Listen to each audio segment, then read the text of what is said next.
Chapter 162. Holding her wrist, he turned around and led her away step by step.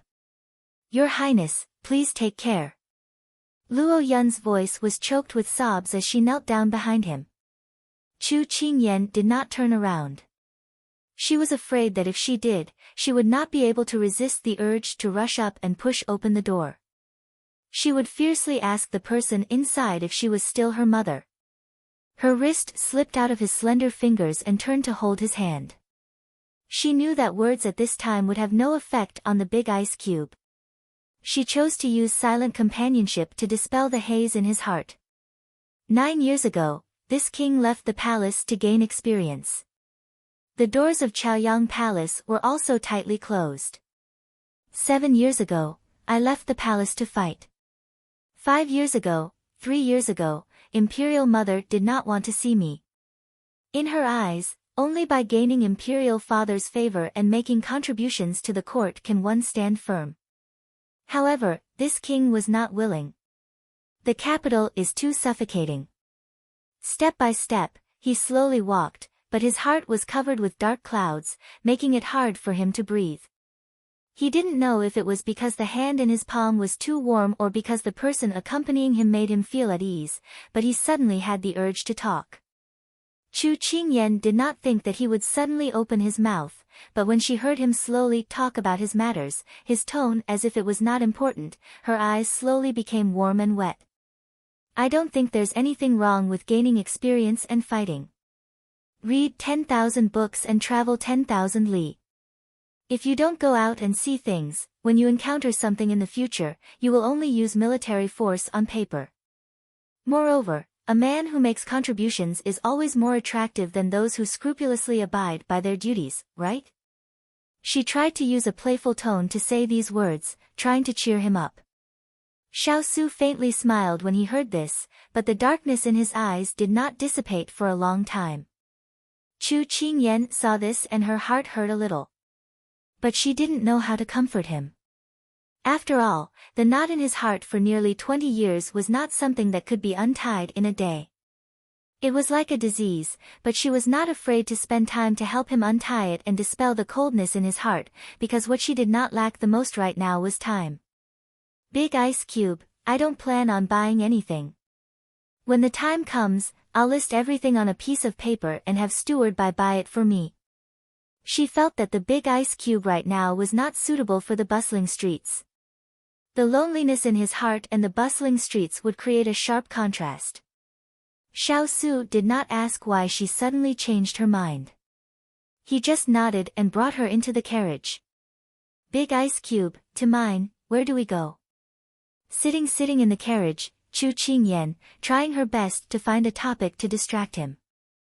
Xiao Su only smiled at her insistence on calling this trip a mining trip. Suddenly, he was in the mood to explain these things to her, as a way to prepare her mentally. Our current location is in the southeast of Xixian, and the Fuli Mountains are in the northwest. Therefore, we have to pass through the entire Xixian country to reach it. We have to pass through the Jiangzhou region, the Jiangnan River, the Mali River, the low-lying basin, the Fujing Mountains, the Huteng Desert, and finally pass through the Qingling Forest to reach the Fuli Mountains.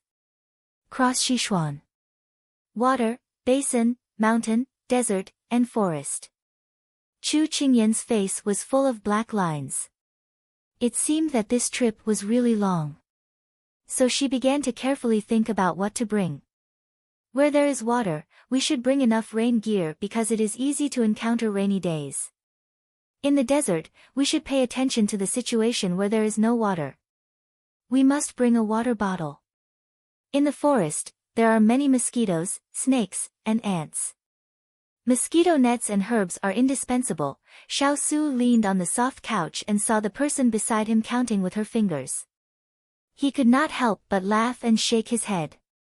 But the little fellow was still beyond his expectations. She was not frightened by the facts he said. Instead, she began to think about what to prepare next.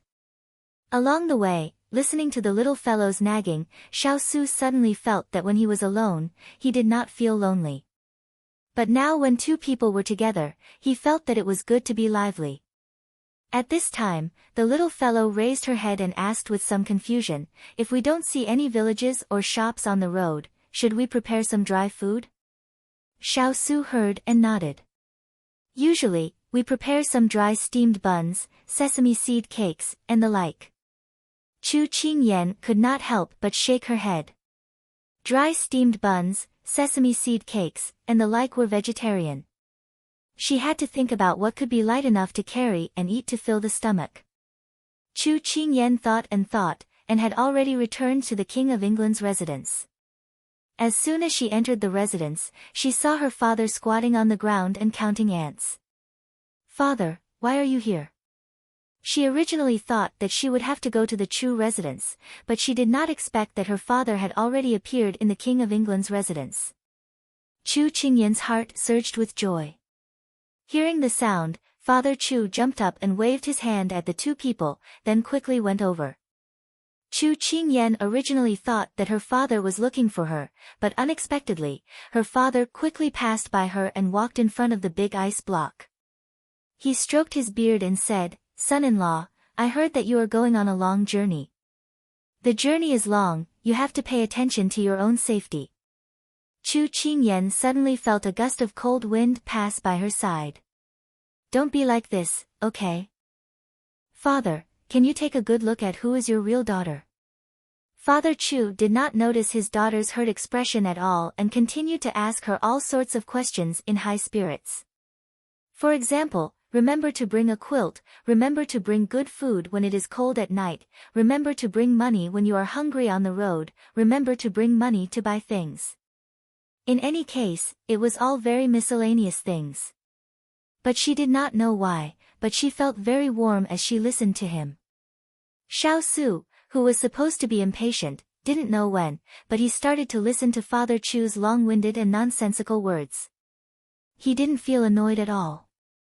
Perhaps he had never experienced familial affection, but at this moment, it was slowly flowing by his side. "Father, you not only have the big ice block, you also have a daughter, okay? Don't forget your daughter when you have a son-in-law, okay?" Chu Qingyan pretended to be jealous as she held her father's hand and muttered unhappily. When Father Chu heard this, he glared at her as if he did not have the leisure to pay attention to her. "Kai, you are so stupid.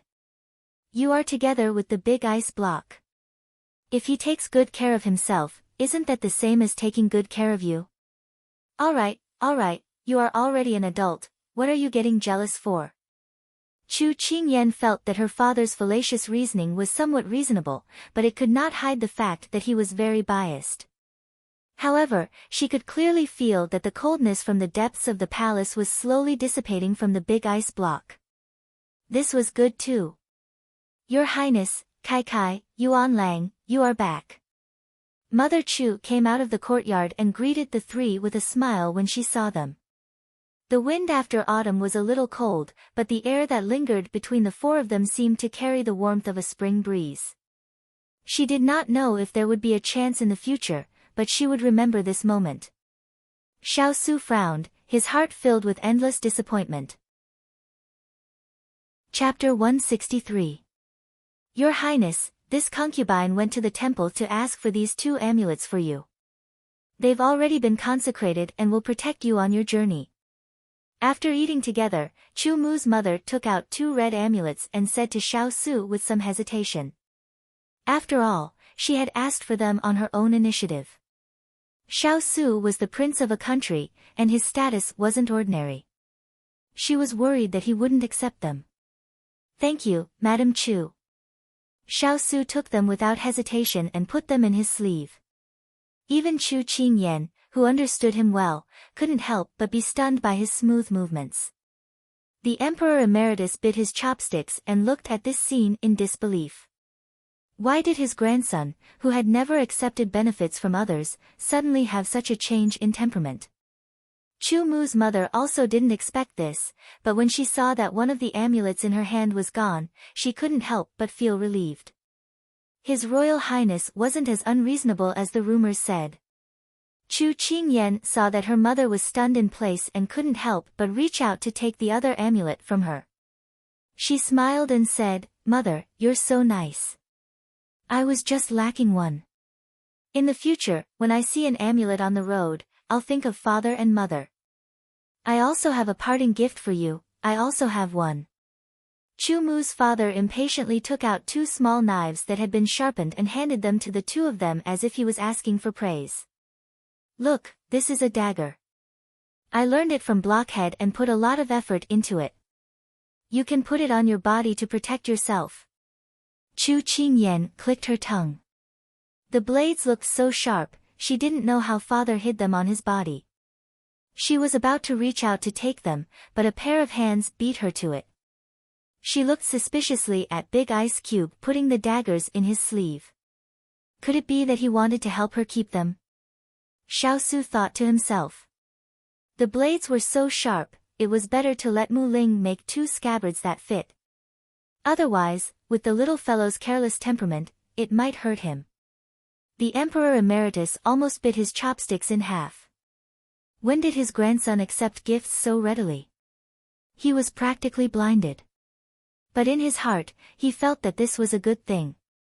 At the very least, those who were previously unreachable and floating in the air had now fallen into the mortal world. They were slowly experiencing the mortal world and were no longer so distant. However, the Emperor Emeritus still felt a little uncomfortable in his heart. How could these two outsiders be more diligent than him, their biological grandfather? However, to be honest, he really didn't prepare anything good, so he could only say dryly, well, Yen, when you set off the day after tomorrow, remember to call me. What for? Xiaosu raised his eyebrows and asked. I'm going the same way as you. Let's go together. The retired emperor coughed lightly. He couldn't just say that he was hitching a ride. Xiaosu looked at him with understanding, but he didn't say anything, which meant that he agreed. Chu Qingyan scratched her head in confusion. Didn't retired emperor say that he was going to visit his friends in the West? Why is it on the way again? She saw the Emperor Emeritus put down his bowl and chopsticks. Before he left, he instructed, Yen, prepare more pastries in the next 2 days and bring them along. Chu Qingyan blushed with shame. It turned out that the Emperor Emeritus wasn't going the same way, but had taken a fancy to the pastries she made. After the meal, Chu Qingyan took her parents downstairs, while Xiaosu slowly walked to the door of the study. At this time, there was already someone waiting there. Ethereal, who was dressed in white, was dressed casually. What's the matter? Xiaosu's mood was relaxed at this time, and his voice also carried a trace of elegance. Ethereal was slightly surprised. Every time he left the capital, His Highness's mood was always very low. Why was it different this time? However, this kind of change was always good. He bowed slightly and said, Lord, this subordinate has already found out that my junior sister has been moving around the Jiangzhou region in recent years. Although her whereabouts aren't very clear, at least we can lock onto a small area. We don't have to search blindly like in the past. Xiaosu nodded. You can leave this matter to Water Spirit. When we find her, we can have her bring her to the capital to treat First Master Chu's illness. Ethereal shook his head, his face carrying a trace of reluctance. Lord, I'm afraid this won't work. Why? Xiaosu couldn't help but feel a little puzzled. This subordinate of his had been by his side for many years, and his behavior had always been careless. He had never shown a difficult expression on a matter, so he couldn't help but be curious. He wasn't a cold-hearted master. Although he didn't ask about his subordinate's private affairs, it didn't mean that he didn't care. Seeing that his lord had already asked, Ethereal smiled embarrassedly. This subordinate and my junior sister have some misunderstandings. This misunderstanding hasn't been resolved for many years. In addition, because of this subordinate, she has a deep misunderstanding of the Sichuan royal family. If she knew that you sent someone to treat her illness, she would definitely close the door and refuse to accept. Xiaosu understood something. It seemed that he and that junior sister had a deep relationship. This time, we'll pass by the Jiangzhou region on our mining trip, so this subordinate wants to take this opportunity to visit her in person. I hope that she will agree to treat me for my sake. If she can resolve the misunderstanding from back then, that would be even better. Ethereal slowly expressed his thoughts. In fact, he wasn't confident in his heart. His junior sister had been drifting around the world for many years to avoid him. This time, if there was an opportunity, he would personally pay her a visit. Xiao Su remembered that 10 years ago, he was the one who sent Ethereal to study medicine under divine Dr. Luo.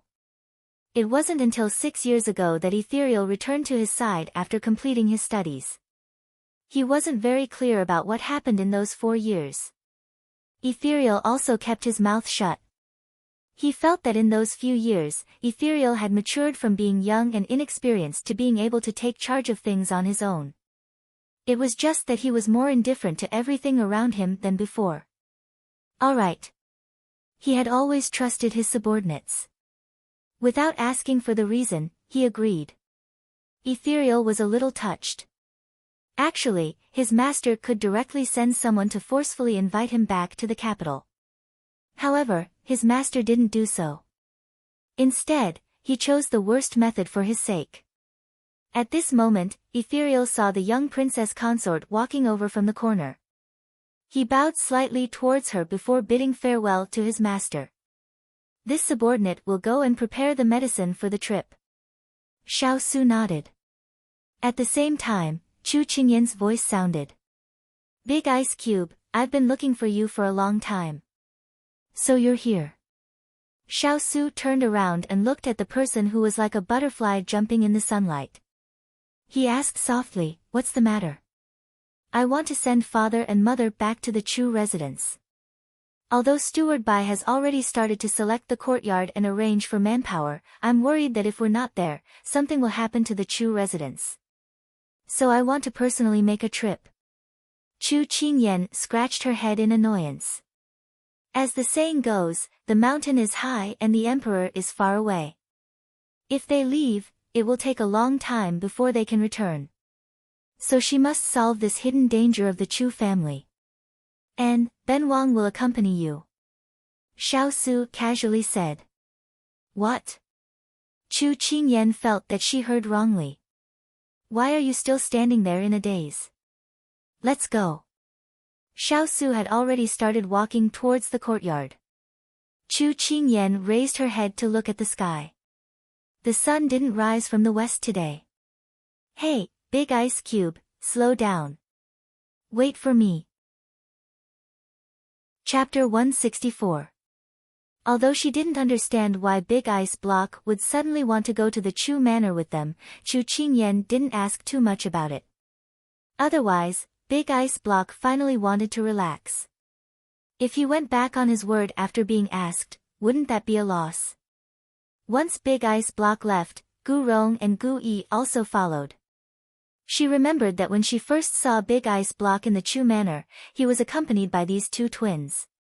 At that time, she couldn't tell which one was which, but now she could. The smiling face was Hu Rong, while the gloomy face was Gu Yi. Although the two of them weren't very satisfied with her at that time, because of Big Ice Block's intentional or unintentional protection of her and Hualing and the others' special treatment of her, Gu Rong and Gu Yi didn't reject her as obviously as before. However, they also didn't get close to her. At most, they would greet her when they met and didn't say anything else. After all, the two of them had been beaten because of her, so it was normal for them to dislike her. She didn't need to try to change other people's opinion of her. After all, some things were innate. If others didn't like her, she couldn't do anything about it.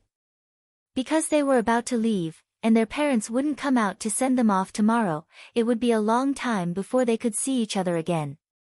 So Chu Qingyan and her parents rode in the same carriage, while Xiao Su rode in his own carriage. The Chu manor and the King of England's manor were separated by some distance. By the time they arrived, an hour had already passed. Father Chu and Mother Chu got out of the carriage first, and Chu Qingyan landed after them. She looked up at the Chu manor's gate. Because she was granted a marriage, the Sichuan emperor rewarded the Chu family with a lot of money. The Chu family pocketed all the money and couldn't wait to renovate the Chu manor. By the time they came back, the money had already been spent. So this Chu manor could be said to have a golden exterior and a rotten interior. On the surface, it looked magnificent, but the inside had already been hollowed out. The two manservants who were originally standing by the door turned a blind eye to the person who alighted from the carriage. Suddenly, they saw Chu Qingyan alighting from the carriage. Their arrogant faces disappeared and they immediately bowed politely. Ninth young lady Chu has returned to the Fu. Your presence brings light to our humble dwelling. Chu Qingyan sighed. What a classic example of a monk. At this moment, Xiao Su also got down from the carriage and slowly walked over. The manservant had never seen him before, but when he saw him get down from the carriage of the King of England's mansion with a mask on his face, a chill ran down his spine and he knelt down with a plop. His Royal Highness, Chu Qingyan shrugged her shoulders at Xiao Su. It seemed that his reputation was still the best. Xiao Su disapprovingly took the lead and stepped into the mansion. Chu Qingyan followed closely behind with her parents. When Old Master Chu and the others learned that His Royal Highness had arrived, they immediately gathered everyone to wait in the front courtyard. When Chu Qingyan stepped into the courtyard, she was shocked by the people in the courtyard. Apart from Old Master Chu's birthday, she had never seen such a neat family again.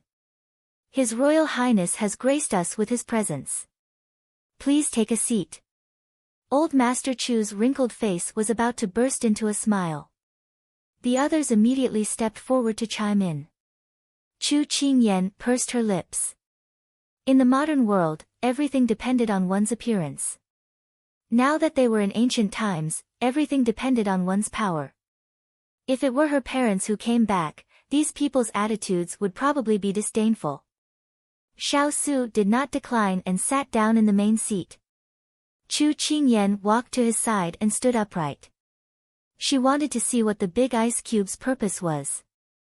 Otherwise, with his personality that did not like to socialize, he would not have such a reaction. The seats were arranged according to the order of seniority.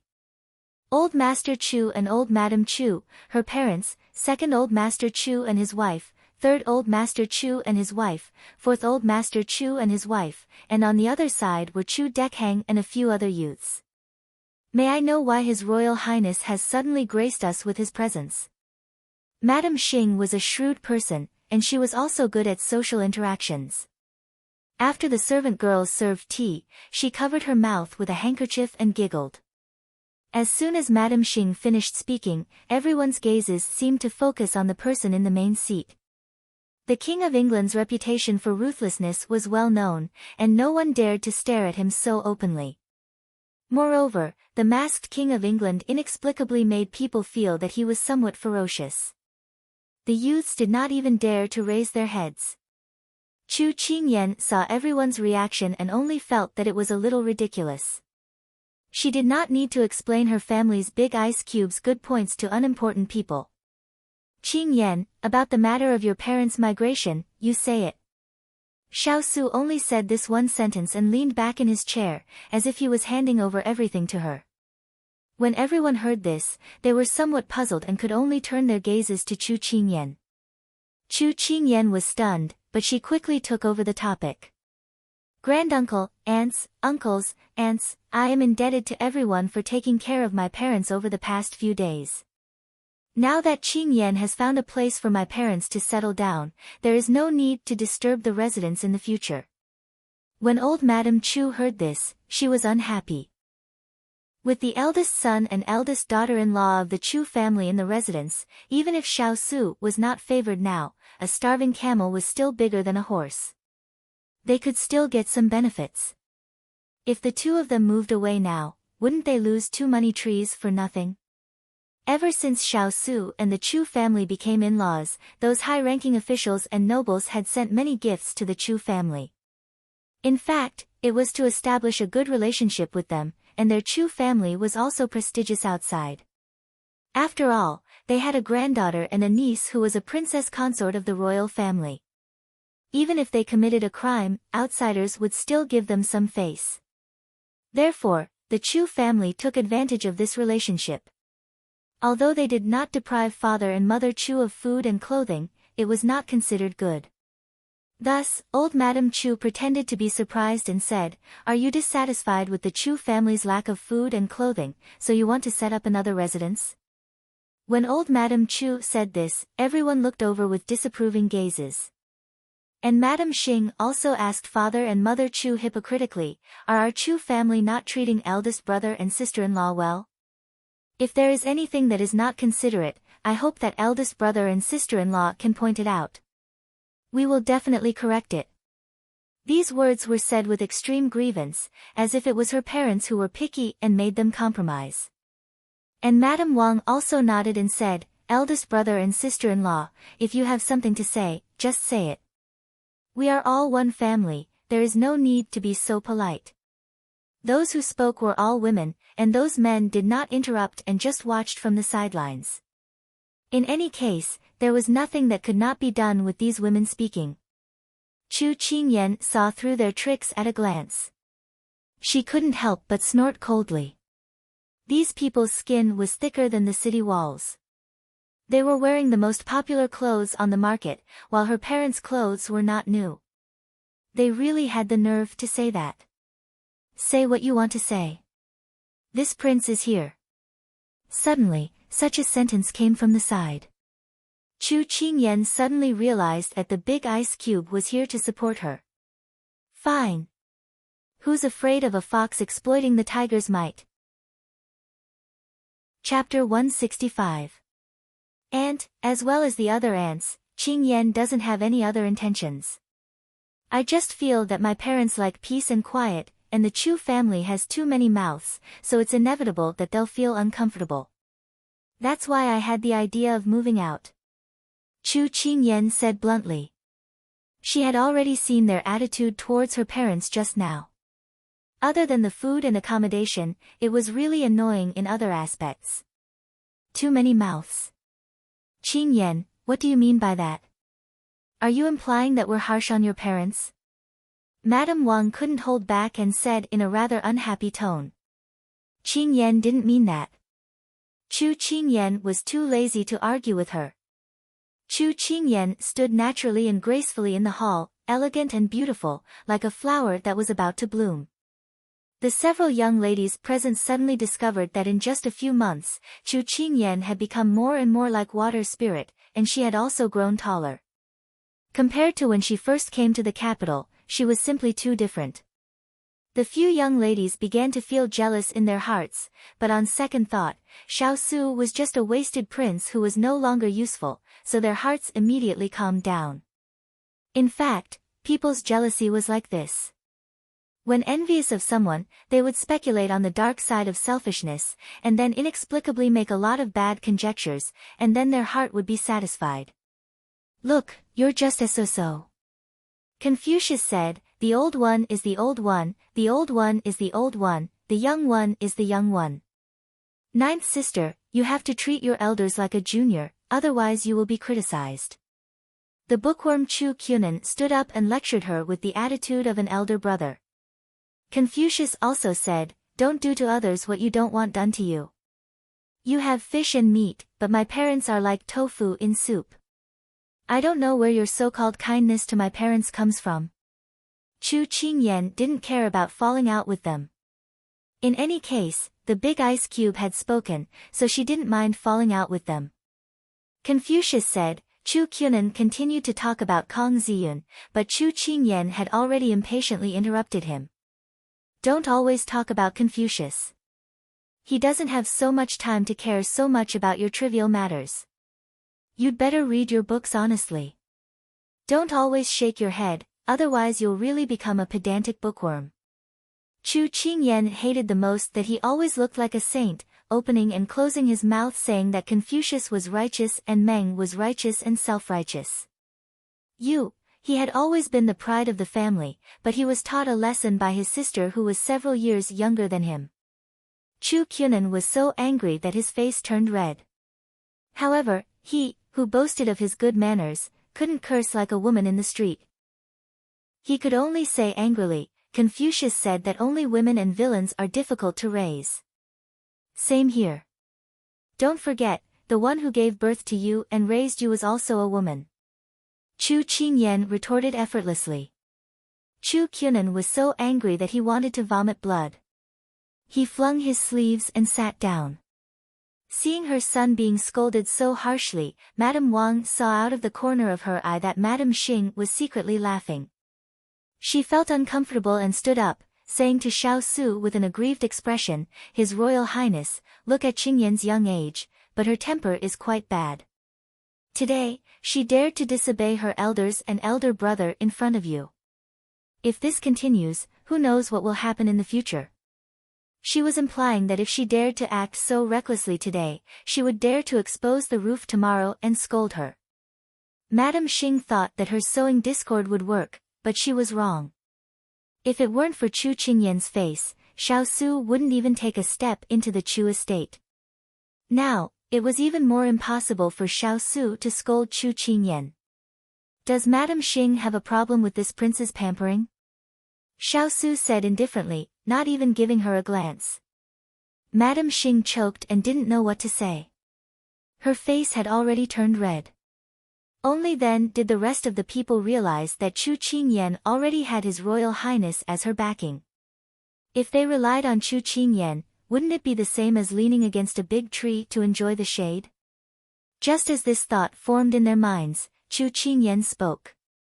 Since no one has any problem with this, then this matter is settled. Matriarch Chu immediately tried to stop her. Her usually sharp and unkind face was now trying her best to pretend to be kind and amiable. However, because she always kept a straight face, when she smiled, it was 30% ferocious and 60% frightening. Not only Chu Qingyan, but everyone else also could not bear to watch and turned their faces away. Ninth girl, don't treat Aunt as an outsider. We're all one family, so why should we live the lives of two families? If you're worried that your parents will be wronged, Aunt can promise you that as long as Aunt is here, I won't let your parents be bullied. Chu Qingyan sneered in her heart. If it weren't for you, the mistress of the household, leading the way, how could father and mother be in such a situation in the Chu family?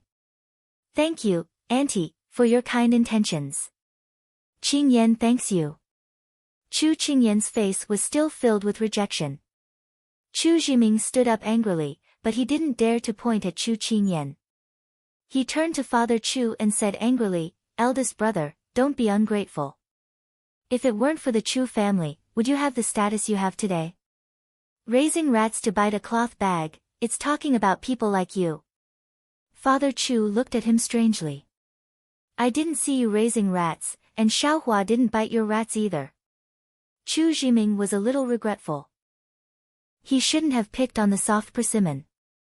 Instead, he was splashed with juice. However, Chu Qingyan had already been angered. She would never let off those who bullied her parents. Since they had already made it so clear, she didn't want to give them any face.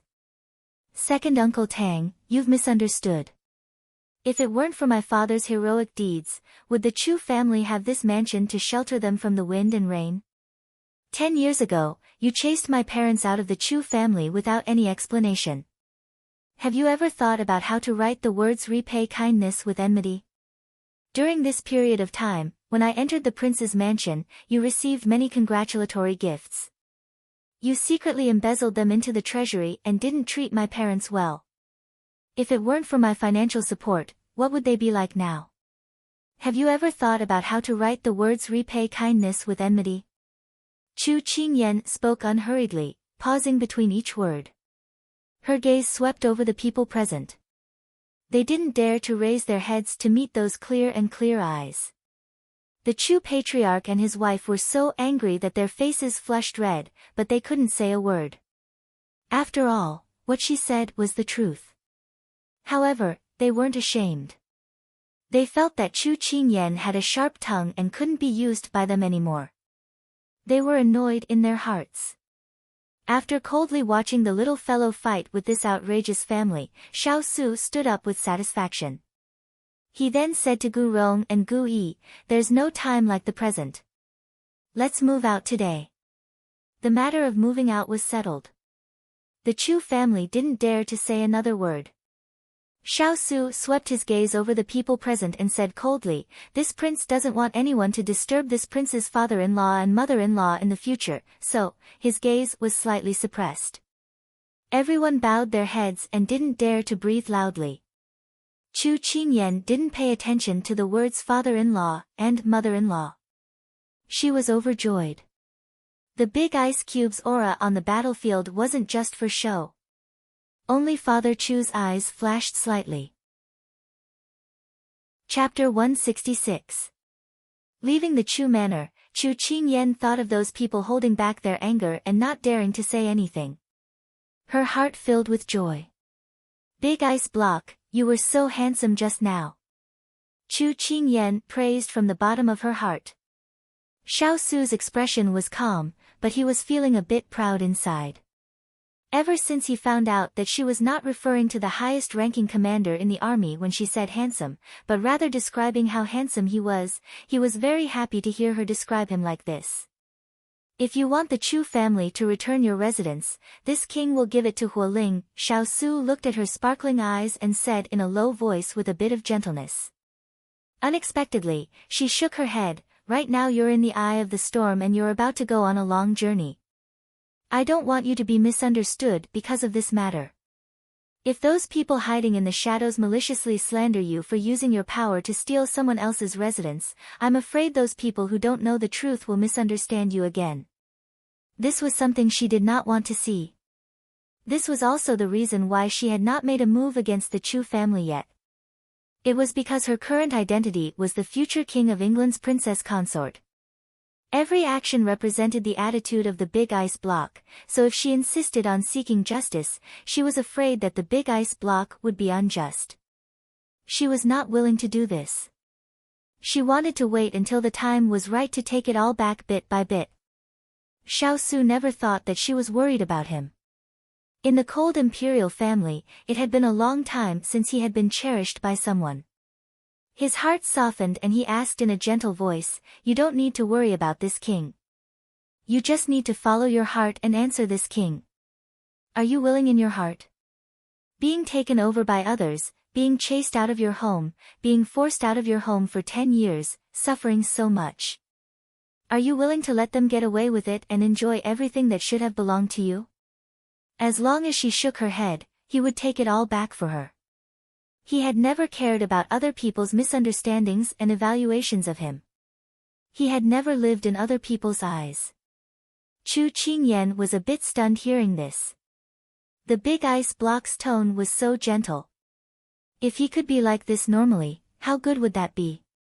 She was afraid that she would drown in this gentle village. However, thinking about it was just thinking about it.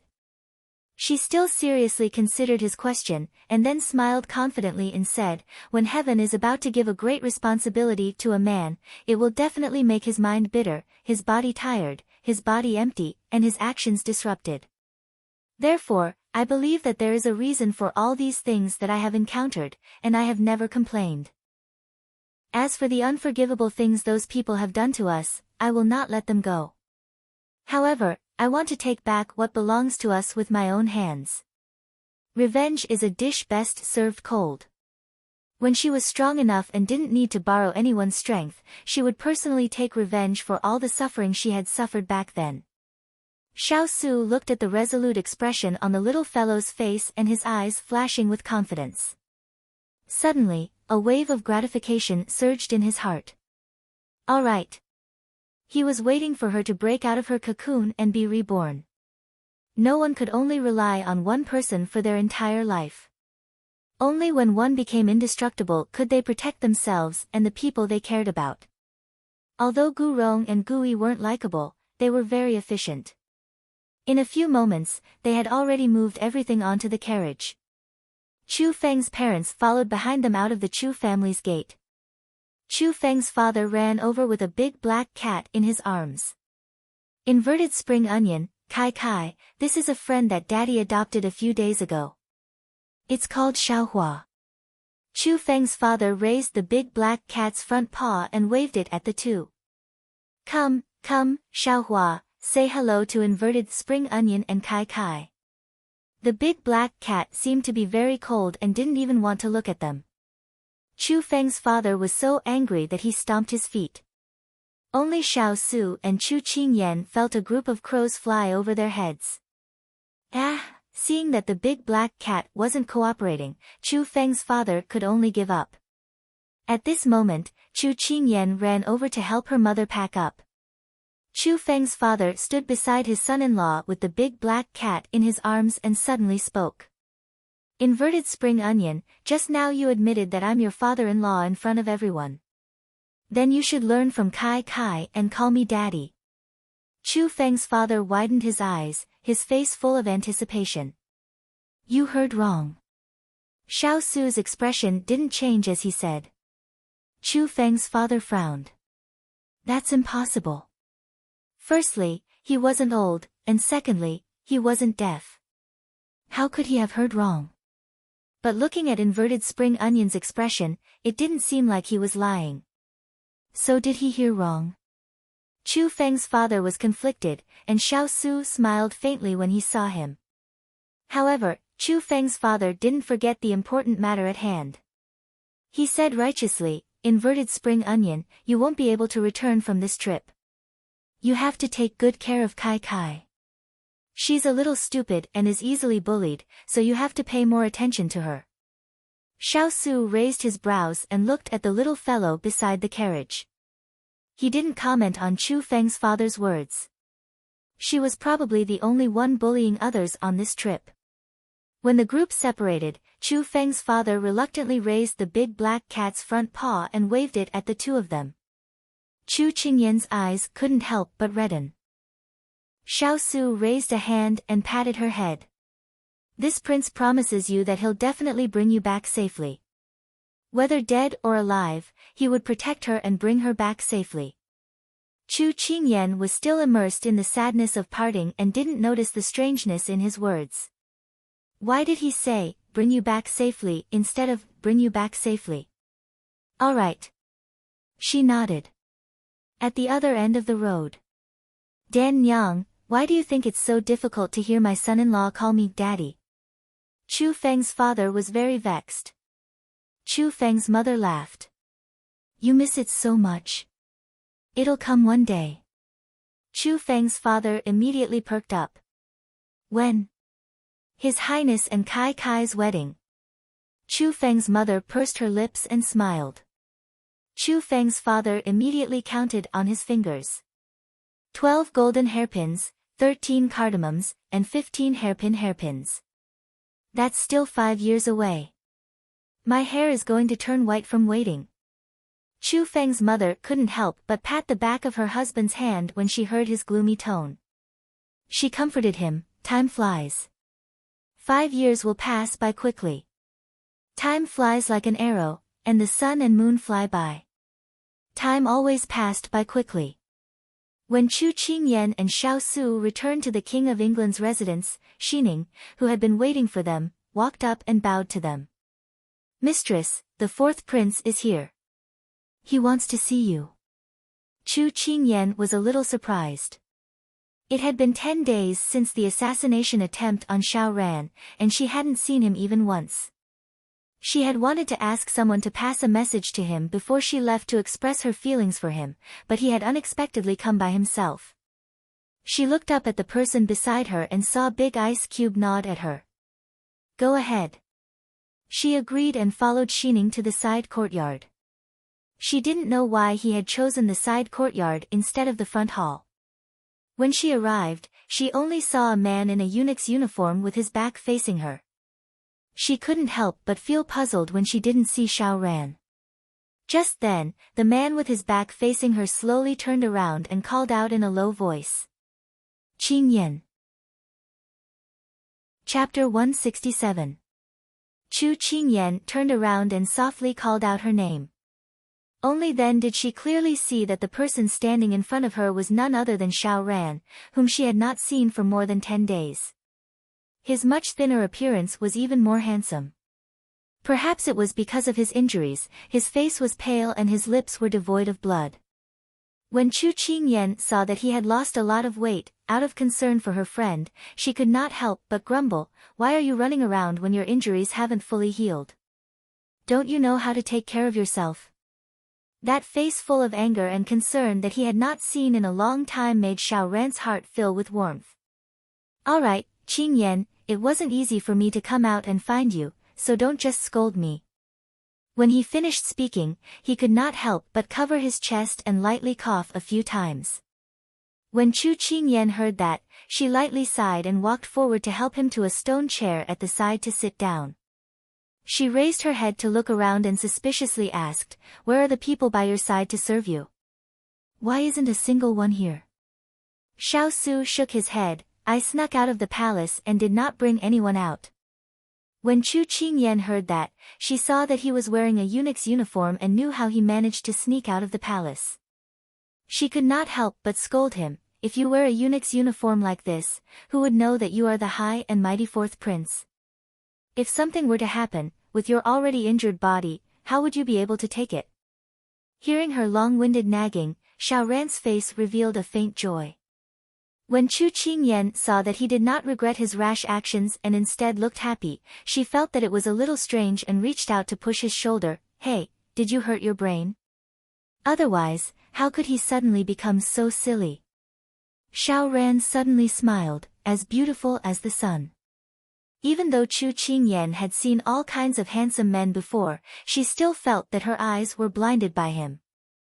She had always thought that Big Ice Cube was a cool and adorable handsome man, while this Xiao Ran in front of her was an obedient and pure handsome man. Now that she saw him smile, she was even more certain that if this guy was in the modern world, he would probably be a complete young hunk. Just as Chu Qingyan was fantasizing, Xiao Ran looked at her, his smile fading slightly, leaving only a faint ripple at the corner of his mouth. With a serious expression, he slowly said, "Qingyan, I don't think I hurt my brain, but my heart was stolen." What was this guy saying? That assassin stole his heart? Then how could he still be standing here?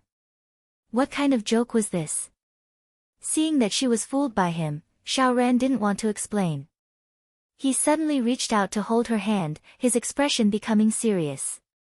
"Qingyan, eldest brother is going to Fuli Mountain Range. It's a long and arduous journey, so you should stay in the Imperial City. I'll protect you." Xiao Ran's sudden action made her a bit confused. She couldn't help but pull her hand back, hesitantly saying, "Xiao Ran, do you know that your mother and His Highness Mother, your position and His Highness' position are completely opposite? Although it's a bit blunt, but look at the things that have happened recently. Can you still be at ease with your situation?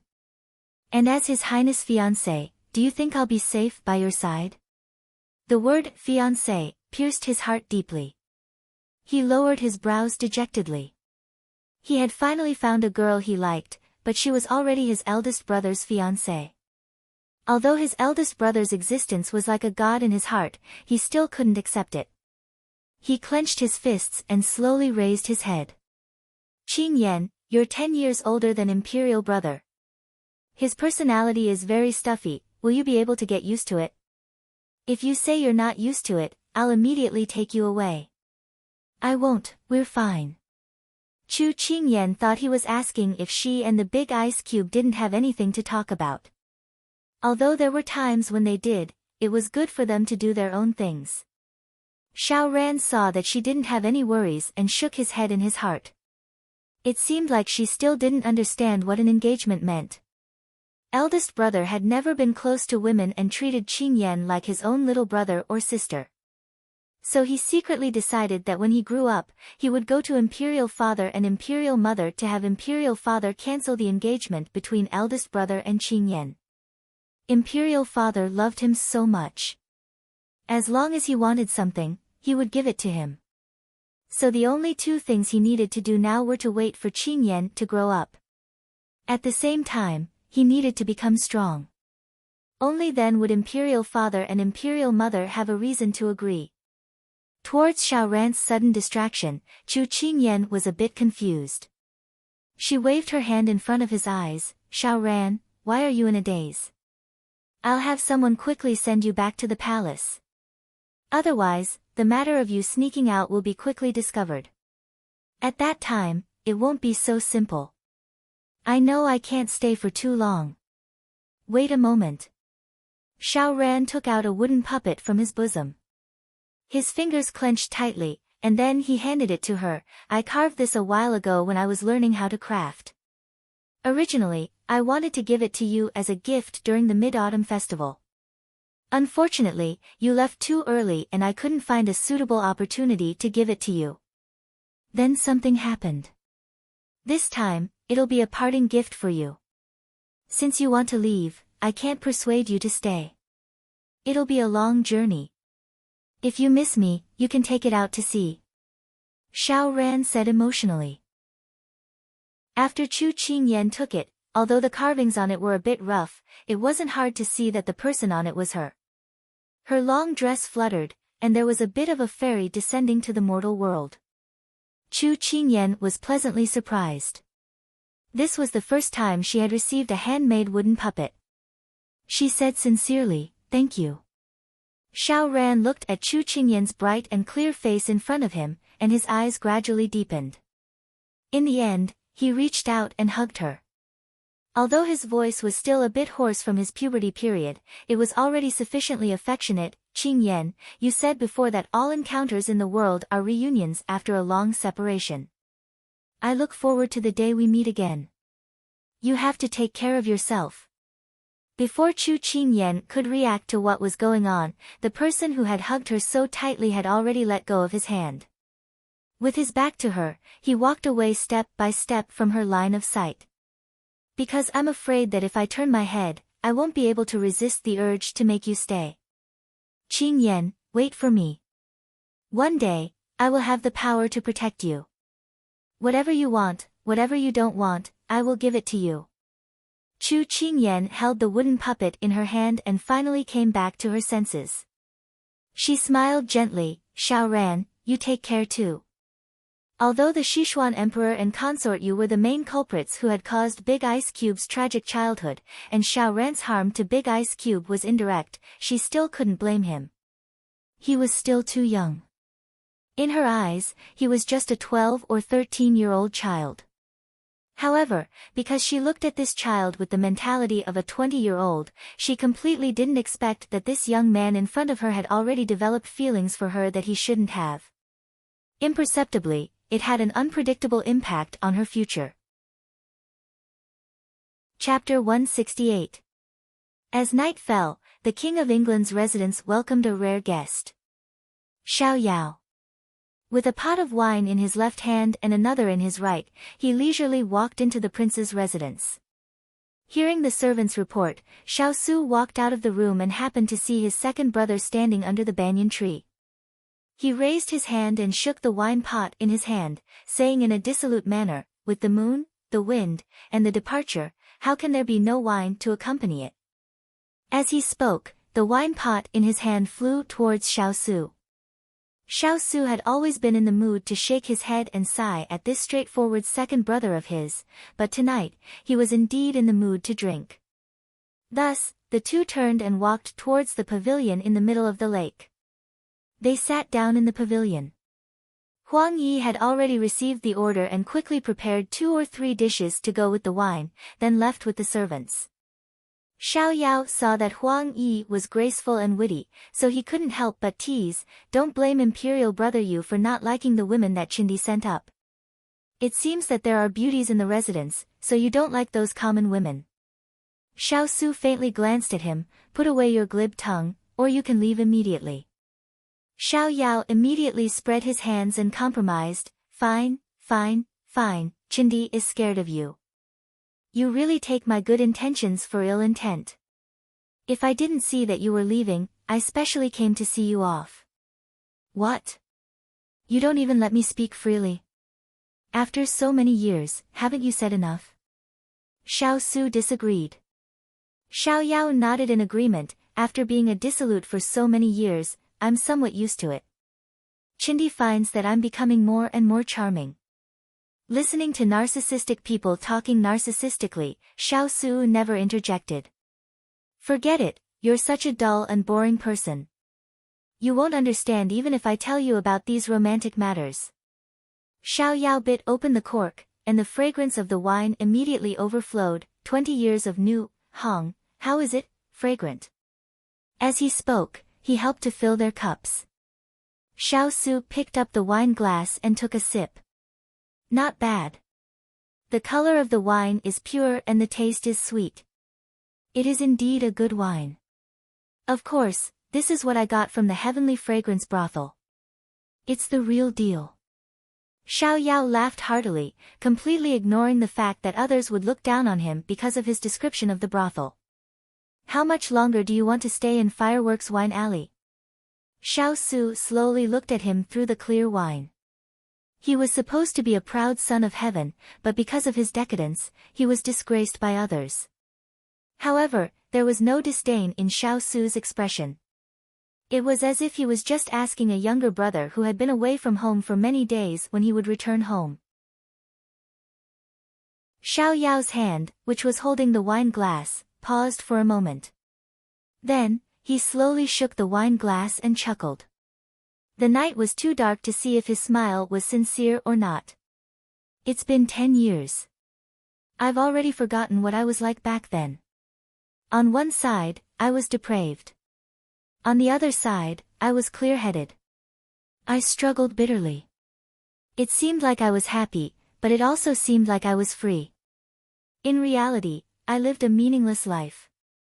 When he finished speaking, he downed the wine in his cup in one gulp. It was hard to tell whether it was sweet or bitter. As the wine entered his throat, his complex emotions swirled 1,000 times. Xiao Su turned to look at him. Although this was what his second brother said, among the brothers in the imperial family, he lived the most thoroughly. He knew what he wanted and what he didn't want, so he always lived according to his own methods. I'm leaving tomorrow. Imperial father doesn't have many people he can use. Don't you plan on coming back to help Sichuan?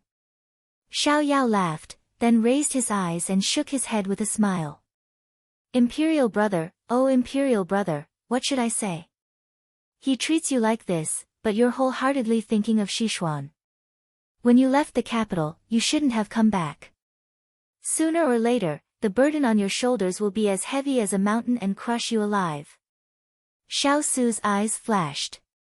In the end, he looked at the wine in his hand that was rippling slightly. As he drank it, a burning sensation immediately spread between his lips and teeth. It reached straight to his heart. Xiao Yao quickly filled his cup and sneered, Imperial brother, I can understand your pain. Everyone is pushing you too hard. One needs you to contribute to the country, but doesn't want your contributions to overshadow your masters. The other needs you to protect your relatives, but restricts you. Fortunately, my mother only wants me to live well. As long as I live well, I don't need to worry about anything else. I'm also filial enough. I've always lived according to her wishes, so I'm carefree and unrestrained. He raised his brows and looked at his imperial brother in front of him. He continued, but what about you? You're filial to her, but she thinks you have ulterior motives and is always on guard against you. You're filial to her, but she's always dissatisfied and wants a yard when given an inch. Imperial brother, why do people have to live so tirelessly? Xiao Su gripped the cup in his hand, but his fingertips were turning white bit by bit. His second brother was right. He was in a dilemma. What he wanted to protect, he couldn't protect. What he wanted to abandon, he couldn't abandon. His life was difficult and powerless. Xiao Yao sighed softly and filled his cup again. In this life, don't ask about the free and unfettered sky. Since ancient times, all things have flowed down the east. Imperial brother, look on the bright side. Alright, after talking so much, why don't I see your little princess? When Xiao Su heard the word, little fellow, the color in his eyes improved a lot. She's organizing the things for tomorrow's trip. TSK, TSK, TSK. I have to say, you've picked up a treasure. Your little princess, in terms of appearance, will definitely be a devastatingly beautiful woman when she grows up. Her temper isn't bad. As long as she's quick-witted, she might be able to help you if you encounter any trouble in the future. Xiao Yao clicked his tongue somewhat enviously. You should also ask Imperial Grandfather to grant you a marriage. In any case, Imperial Grandfather is still in my residence. Xiao Su raised his brows and looked at him. His words were like a smile that wasn't a smile. When Xiao Yao heard this, he suddenly felt a chill run down his spine. This proposal wasn't kind at all, okay? He almost forgot that Imperial Grandfather was still in the King of England's residence. He'd better not meet him, so as to avoid catching him and giving him all kinds of education. Ahem, Imperial brother, this younger brother suddenly remembered that there are chores in the residence to deal with. So, I have to prepare to leave. Xiao Ran smiled embarrassedly. He straightened his clothes and stood up. Xiao Su saw through his thoughts, but he didn't expose him. He filled his cup with wine and raised it to toast him. If you want to be yourself, go to Yingchun courtyard and find water spirit. She will arrange it for you. Xiao Yao heard this and sighed softly. Imperial brother, you always think too much for others and too little for yourself. Xiao Su smiled self-deprecatingly, because I'm the eldest brother. The eldest brother was like a father. The responsibilities that his father didn't fulfill, as the eldest brother, he could only take over one by one. Xiao Yao understood his thoughts and finally raised his cup. This cup of wine, Imperial brother, I toast you. If this trip can be safe, this younger brother hopes that you will go as far away as possible and never come back. After Xiao Yao finished speaking, he downed the wine in one gulp. Xiao Su paused for a moment, but in the end, he drank the wine. The wine was rich and mellow, but for some reason, it was as bitter as a medicinal soup, making people unable to bear to frown.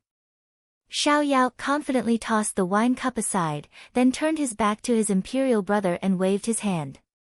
He sang loudly, this trip will not be a good one, dreaming of the mortal world and hiding in the mortal world. Listening to the voice gradually fading away, Xiao Su held the wine cup in his hand and drank cup after cup.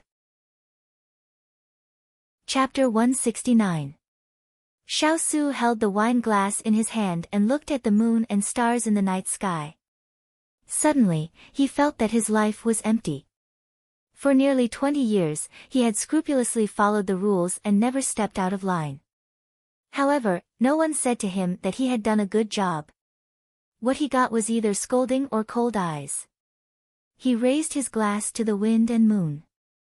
The first toast was to God, who allowed him to be born but never showed him the way to go. He drank it in one gulp. The second toast was to the royal family, who gave him a noble status but forgot to add the warmth of family. He drank it in one gulp. The third toast was to himself, who had been at a loss for so many years and still refused to turn back. He drank it in one gulp. The silver moon sprinkled down, as if draping a thin layer of gauze over the person who kept repeating the action of drinking. It was hazy and carried a sense of sadness and loneliness. Every time he drank a cup of wine, his eyes became clearer. The more he drank, the brighter they became. He was like a cheetah hibernating in the night, his eyes eerie. But if someone walked closer to take a look, they would see that his clear eyes were filled with pain. His heart that had been silent for so many years was awakened by his second brother little by little. Those dusty past events that had been buried for a long time were once again uncovered. He had been betrayed, abandoned, and hurt, however, from birth to now, he had never stopped longing for family. The wine jar was empty and the night was dark. His heart sank. The cups and plates were in a mess and the moonlight was scarce. He stood up shakily. At this moment, only the wind and moon could accompany him. Chu Qingyan, who was packing, was a little worried when Xiao Su didn't come back. Didn't they say that the second prince came and they were drinking and chatting happily? Why didn't the big ice block come back when the second prince had left? Thinking about it, she was a little worried. She told Hong Yi and Xining what she was doing and then walked to the pavilion in the middle of the lake with the lanterns prepared by the servants. There were only patrolling guards along the way. Chu Qingyan asked a few servants and learned that the big ice block was still in the pavilion. She immediately quickened her pace. I heard that the second prince brought wine. I wonder if Big Ice Cube can hold his liquor well. Don't fall asleep like this. The autumn night is chilly. It would be bad if you catch a cold. As she thought of this, she became even more worried and her footsteps became even more joyful.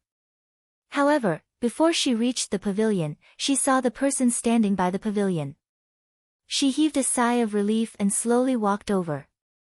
Big Ice Cube, it's late. We have to set off tomorrow. It's time to.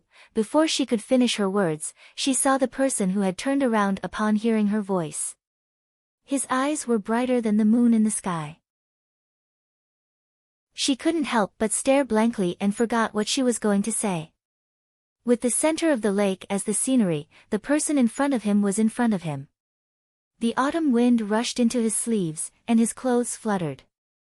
The silver-white mask flashed under the moonlight, and his black brocade robe seemed to blend into the dark night.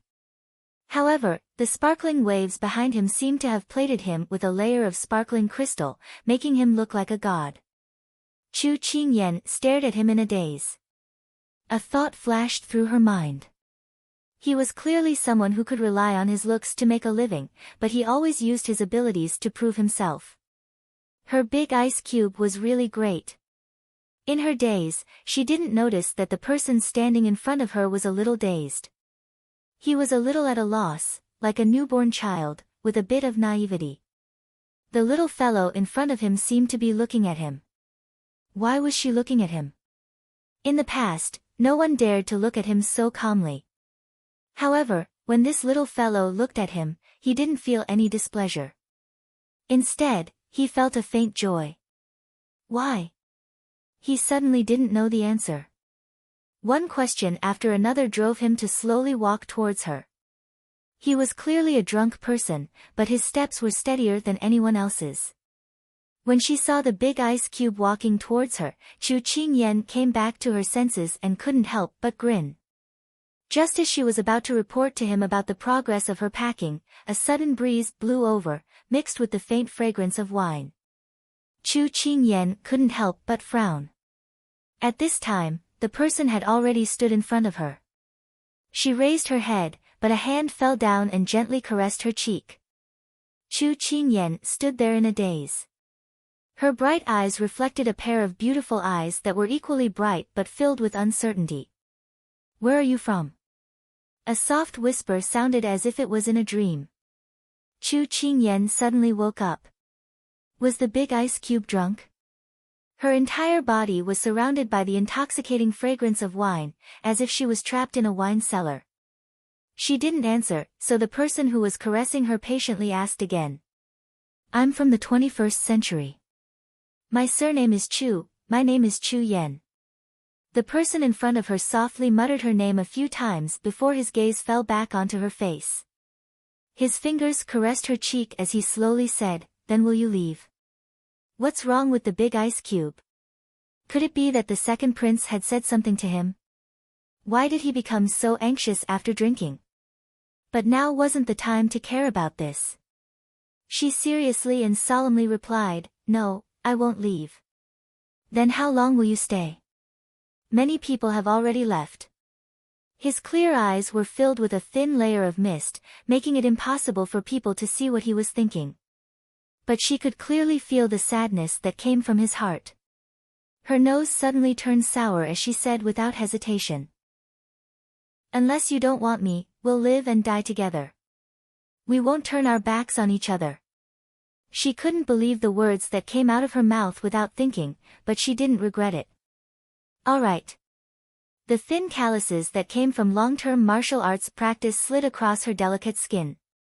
Then he placed his hand on her slender shoulder and gently pulled her into his embrace. Chu Qingyan was shocked by the big ice cube's sudden action. What's wrong with the big ice cube? But she heard him say helplessly in her ear, It's too tiring to be alone. Lend me your shoulder for a while. Chu Qingyan's eyes turned sour when she heard that. Her hands that were hanging by her side slowly lifted up and wrapped around his waist. I know that it's been hard on you for so many years. I wasn't here in the past, but now that I'm here, I won't let you live alone in torment. You and I will taste the sweetness together. You and I will share the bitterness together. The two of them hugged each other under the cool breeze and bright moon, warming each other's hearts. Little fellow, this prince is sleepy. After saying that, his breathing became even. But this made Chu Qingyan suffer. Such a big person leaned his entire weight on her. Even Chu Qingyan, who called herself a tough woman in the modern era, almost couldn't support it. But she still felt a little moved. She felt a little funny, a little sad, and a little relieved. She was moved. After going through so many things, the big ice cube was still able to maintain his original heart. Only when he was drunk would he unreservedly reveal the weakness in his heart. What was funny was that even though he was tired, he still remembered to tell her that he was sleepy. What was sad was that the big ice cube, who always put himself in other people's shoes, was really lonely. Fortunately, she was the only one who could see this fragile big ice cube. She felt that the distance between the two of them seemed to be one step closer. But Chu Qingyan suddenly patted her face. She clearly didn't drink, but why did she feel her cheeks heat up? Could it be that the wine didn't intoxicate her, but she was intoxicated herself? Beauty didn't intoxicate her, but she was intoxicated herself? Chu Qingyan teased herself and shook her head. Then she half dragged and half carried the big ice cube, resigned to her fate, and walked towards the main courtyard. But the breath that blew against her ear was a little itchy. She felt her ear faintly burning. Just when she was at a loss, she heard a murmur and her whole body trembled. Chapter 170. When those words fell in her ears, Chu Qingyan turned in surprise to look at the person lying on her shoulder. Muhu, I knows that 10 years ago, you already wanted to give up on I. The soft words were filled with a sigh, despair, and loneliness. She seemed to hear the sadness that came from the depths of his heart. Chu Qingyan gritted her teeth and held back the tears that were about to spill out of her eyes. She raised her head to not let them fall. 10 years ago, was it that fire? She opened her mouth, wanting to take this chance to ask what had happened in the past. But those slightly closed eyes that covered all the light, had a serenity that people couldn't bear to disturb. His thin lips were moist. If Big Ice Cube was a woman, people who saw this scene would want to kiss him, but she immediately stopped that thought. What had happened in the past 10 years? These 3 words had already become a knot in Big Ice Cube's heart, and also became her curse. Chu Qingyan secretly made a decision in her heart. She had to find the truth of what had happened in the past. She put one hand on Big Ice Cube's shoulder and the other hand around his waist. She brought him step by step to the main yard. No matter how difficult it is, don't be afraid, I will accompany you. When you are tired, I will lend you my shoulder. When you are cold, I will open my arms for you. Perhaps my shoulder is not broad enough, perhaps my arms are not warm enough, but as long as you need me, I will be there. Although I am not strong, have no power, and don't have great wealth, but what I have, I am willing to give it to you. You are the first person other than father and mother that has been good to me. I, Chu Qingyan, will always remember this. Although the road was not far, Chu Qingyan spent an entire hour to bring the person beside her to the main yard. Hong Yi and Cheng Yi who were waiting at the entrance saw them and were shocked. Then they immediately came forward, one on the left and one on the right, planning to support their lord. Young Princess Consort, you've worked hard. Let us do it. Hong Yi said with a smile. Chu Qingyan felt that this was a good idea. Just as she was about to nod, she felt the person leaning on her tightly hugging her. Her gentle brows suddenly furrowed, as if she was very resistant to human contact. Chu Qingyan saw this and sighed softly. Big Ice Cube didn't like to be touched by others, even when he was drunk. However, this was also good. A self-disciplined man was more reassuring. Chu Qingyan raised her hand to stop Hong Yi and Cheng Yi from approaching. She squeezed out a smile and said, "No need. I've already helped him here. It's not a big deal." Hong Yi and Cheng Yi heard this and had to retreat. Hong Yi's face was still worried, but Cheng Yi's face was already sour. The moment she finished speaking, Chu Qingyan felt the hand that was strangling her to the point of suffocation finally relax. Chu Qingyan rejoiced that she had finally understood his intentions. However, she had also suffered a lot in the future. Using all her strength, she finally placed the big ice cube on the bed. Chu Qingyan slumped to the side, almost collapsing. Hong Yi, who had already prepared hot water, brought it over. Cheng Yi went forward to untie her lord's belt and help him undress. When Chu Qingyan saw this, she remembered that big ice cube was always the one who took care of his own clothes. Unless he wanted to tease her, he would ask her to do it herself. She had never seen him being served by anyone before. Hence, Chu Qingyan spoke up. "Cheng Yi, you can leave first. I can take care of His Highness here." Cheng Yi's outstretched hands paused and she felt a little embarrassed. She smiled embarrassedly. "Little Wang Fei, you must have spent a lot of energy supporting Wang Ya all the way here. Why don't you go back and rest first? This servant and Hong Jiejie have served His Highness for many years.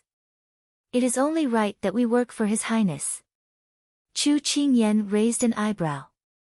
This person mentioned that she was the old person who served Big Ice Cube. She didn't know if it was intentional or not. But from her tone, it was like she was drawing a line between her and Big Ice Cube. It was a little grating. Chu Qingyan curved her lips into a smile. "You've worked hard for so many years. But I will have to get used to these things in the future. Right now, I'm just practicing in advance."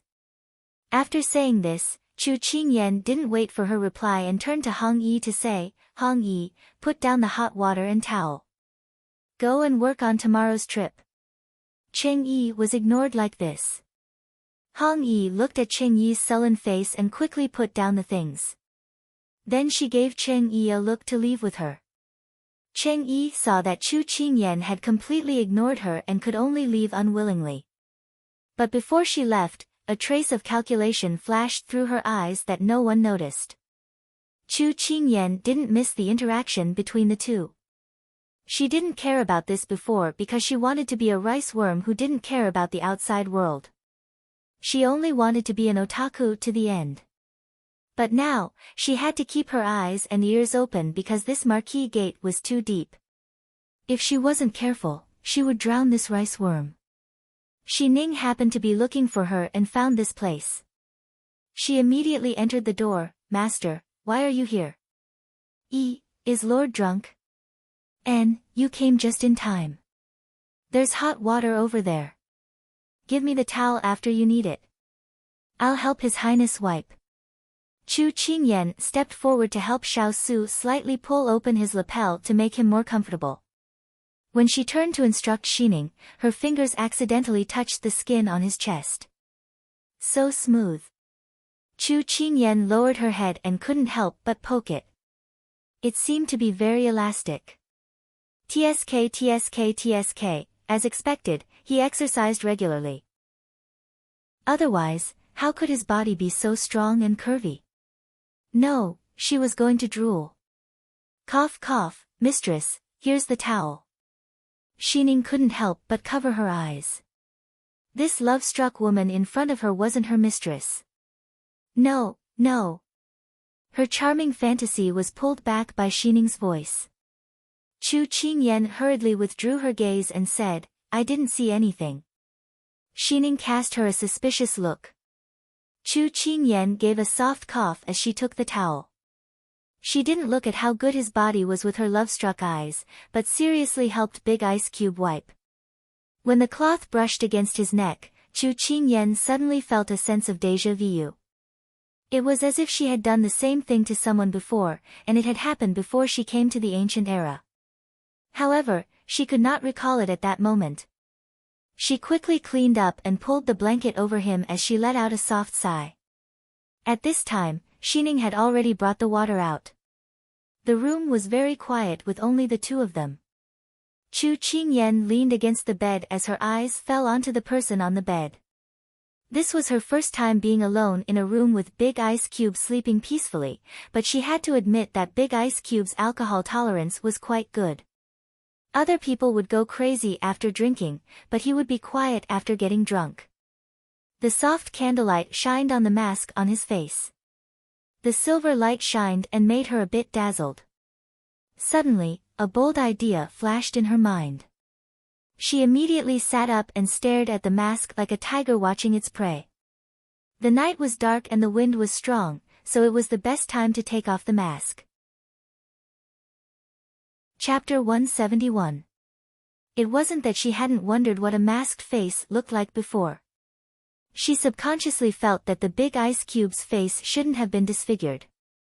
In her free time in university, she would read a few transmigration novels. Many male protagonists used disfigurement to hide their true faces. She felt that the Big Ice Cube might be the same. She had tried many times to get the Big Ice Cube to take off his mask for her to see, but he would either ignore her or walk away by himself, so she didn't dare to speak again. Now that he was drunk and powerless, if she took the chance to take off his mask and put it back in place, she would be able to solve all her doubts. Wouldn't that be perfect? She licked her lips and slowly reached out her hand. Her heart was beating fast, as if she was unveiling the 18th birthday present her parents had given her. She was curious, expectant, and nervous. When her hand was about to touch the mask, his thick and long eyelashes moved slightly. She thought that he was about to wake up, so she quickly pulled her hand back in shock. But in the end, he was still deeply asleep. So it was a false alarm. Chu Qingyan let out a sigh of relief. Why did she feel a bit guilty? After a while, she reached out her hand again. This time it was very smooth. When her fingers touched the ice-cold mask, the Big Ice Cube didn't react at all. She gave a sly smile and gently used her fingers to pick up the mask. But when the mask slowly left the Big Ice Cube's face, her heart suddenly became confused. So what if she knew or didn't know the Big Ice Cube's true face? If his face was intact and not disfigured, what would she do? If his face was disfigured and changed beyond recognition, what would she do? Was his true face really that important? If his face was intact, the Big Ice Cube must have his reasons for not leaving his mask for 10 years.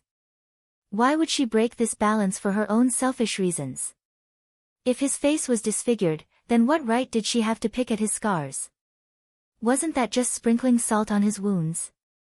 Chu Qingyan, Chu Qingyan, when you talk to someone, it has nothing to do with looks, status, or wealth.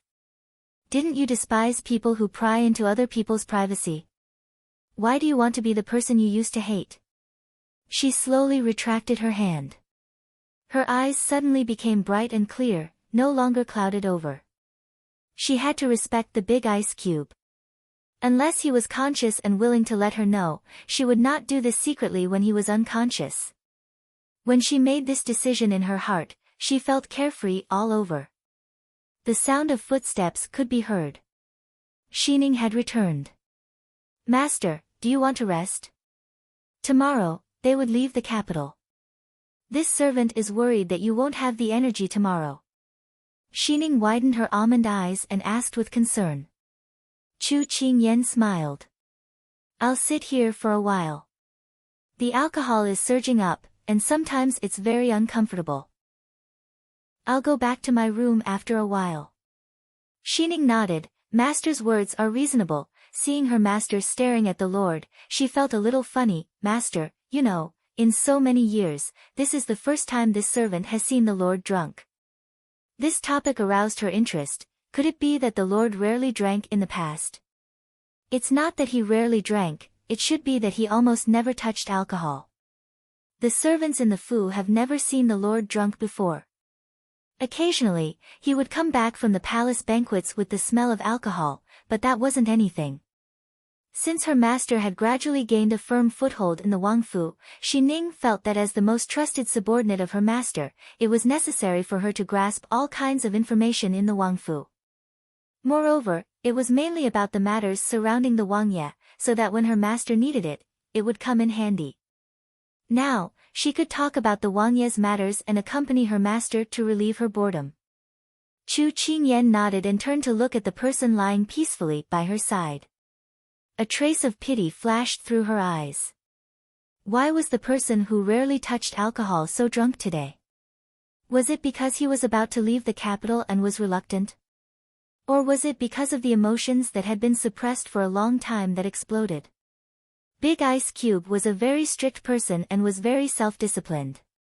For him to have an emotional breakdown, how much pain did he have to endure for him to explode? It was hard for her to imagine. Actually, the straw that broke the camel's back was the straw. This trip to the Fuli mountain range seemed to be more than just mining for the Big Ice Cube. But her knowledge was limited and she couldn't analyze it, so she didn't have any clues right now. Perhaps, she could ask Hualing and the others. It was already late at night and she couldn't hold on any longer. Seeing the Big Ice Cube sleeping deeply, she was relieved and brought Xining back to her room. When the door was closed, the master and servant left. The person hiding in the corner slowly walked out. A trace of pride flashed in her eyes. She had finally waited until Chu Qingyan left. Then after looking around to make sure no one was around, the orange dress slid across the wall as she silently approached Xiao Su's room step by step. Her jade-like fingers touched the door and gently pushed it open. She opened a small gap for a person to pass through and immediately went in. Then she quickly closed the door. Before Chu Qingyan left, she had blown out the candles on the table, so the room was a little dark. But the bright moonlight shone through the window and onto the ground, reflecting a weak light. When the person got used to the light, this little bit of light was enough to see everything in the room. She held her breath and felt that the person in the room had a stable breathing and was fast asleep. Her heart was filled with joy as she slowly walked towards the bed. She came to this room several times a day, so she was familiar with all the decorations. So she easily walked to Xiao Su's bed. The clear light shone on the person on the bed, giving off a sacred and inviolable feeling. His fine long hair was spread out on the bed, forming a sharp contrast with his smooth skin. It was as if there was an aura of abstinence. And those tightly closed eyes had thick and curly long eyelashes that made women envious. She hadn't seen his face, but she was already captivated by his elegance. The person in front of the bed was already mesmerized.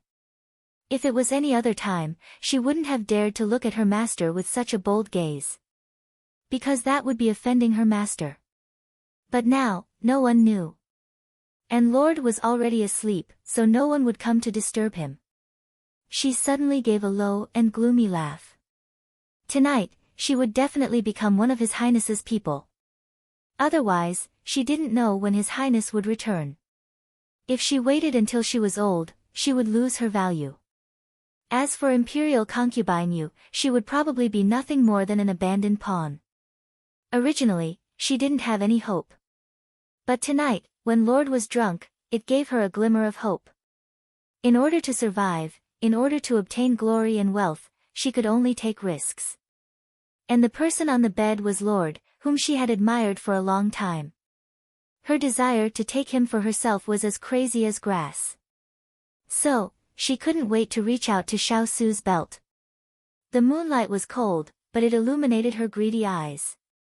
She was Cheng Yi. Cheng Yi, who believed that wealth came from danger.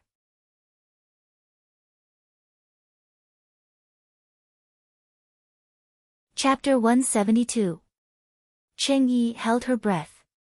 When her hand was about to touch that black belt, the person lying down suddenly opened his eyes. His sharp gaze was like the scorching sun piercing through the clouds. It was so dazzling that people couldn't help but close their eyes, not daring to meet his gaze. Cheng Yi's fingers froze. It was like her pressure points had been pressed and she didn't dare to move. Xiao Su's cold gaze swept over the person who was about to approach him. His finger moved and the brocade quilt on his body flew up. The brocade quilt flew over and before she could react, she felt like her entire body was bound. No matter how she struggled, she couldn't break free. Then a bad premonition floated in her mind. Xiao Su waved his hand and Cheng Yi was wrapped up by the brocade quilt that came like a bolt of lightning. Then she flew out. The doors suddenly opened at this time and Cheng Yi flew out of the room with the quilt. Before she could cry out, she had already smashed into the ground outside.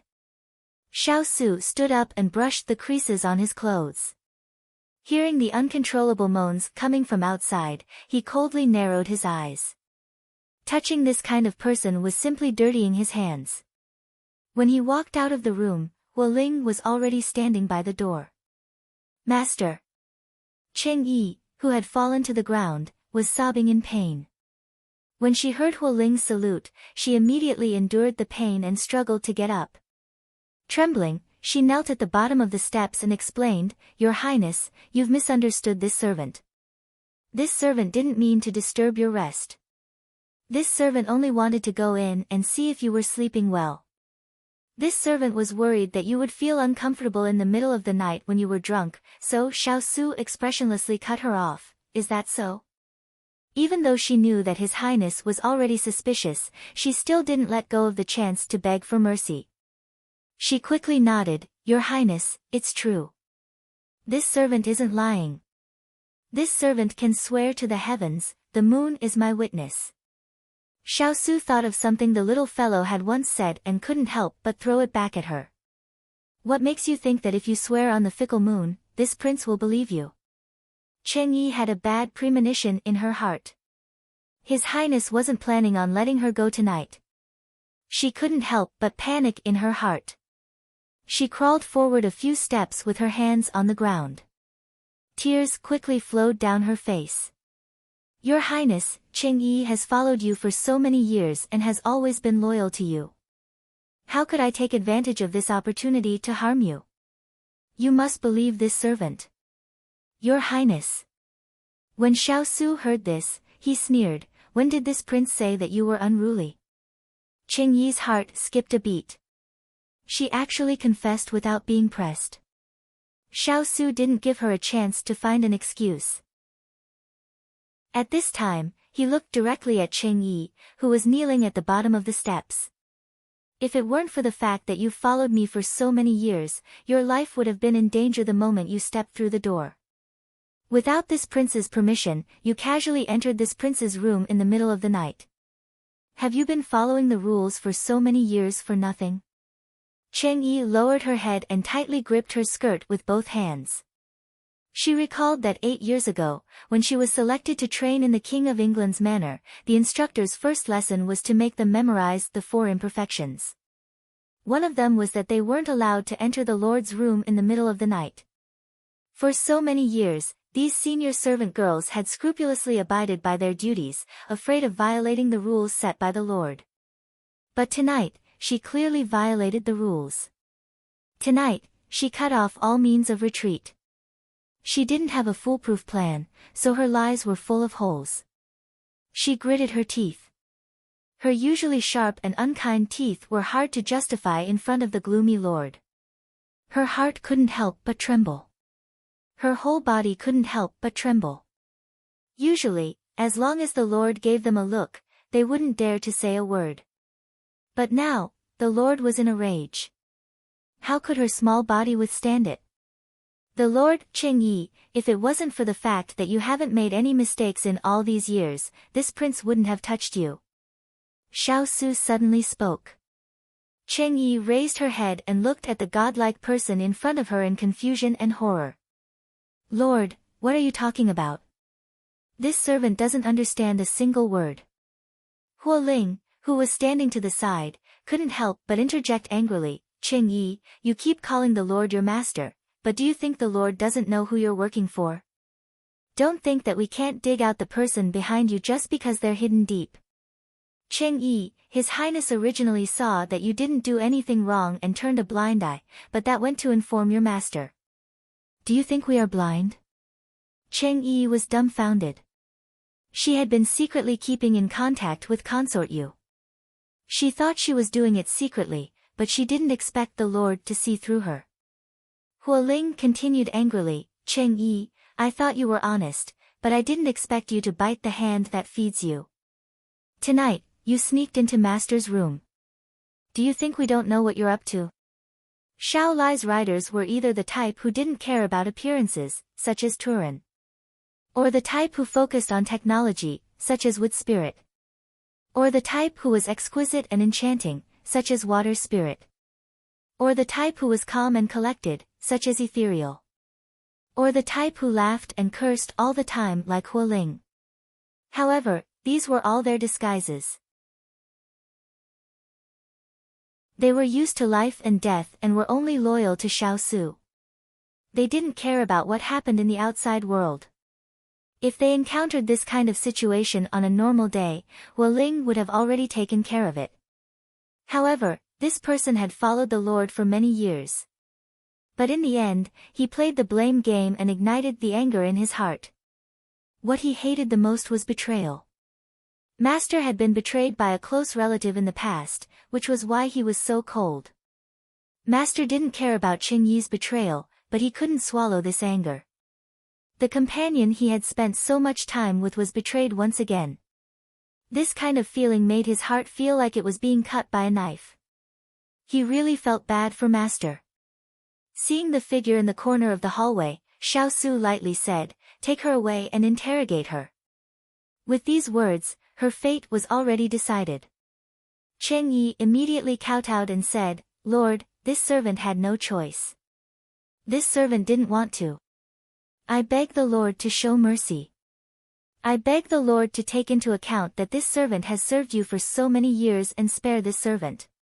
Lord." Xiao Su turned around. This action already expressed his meaning.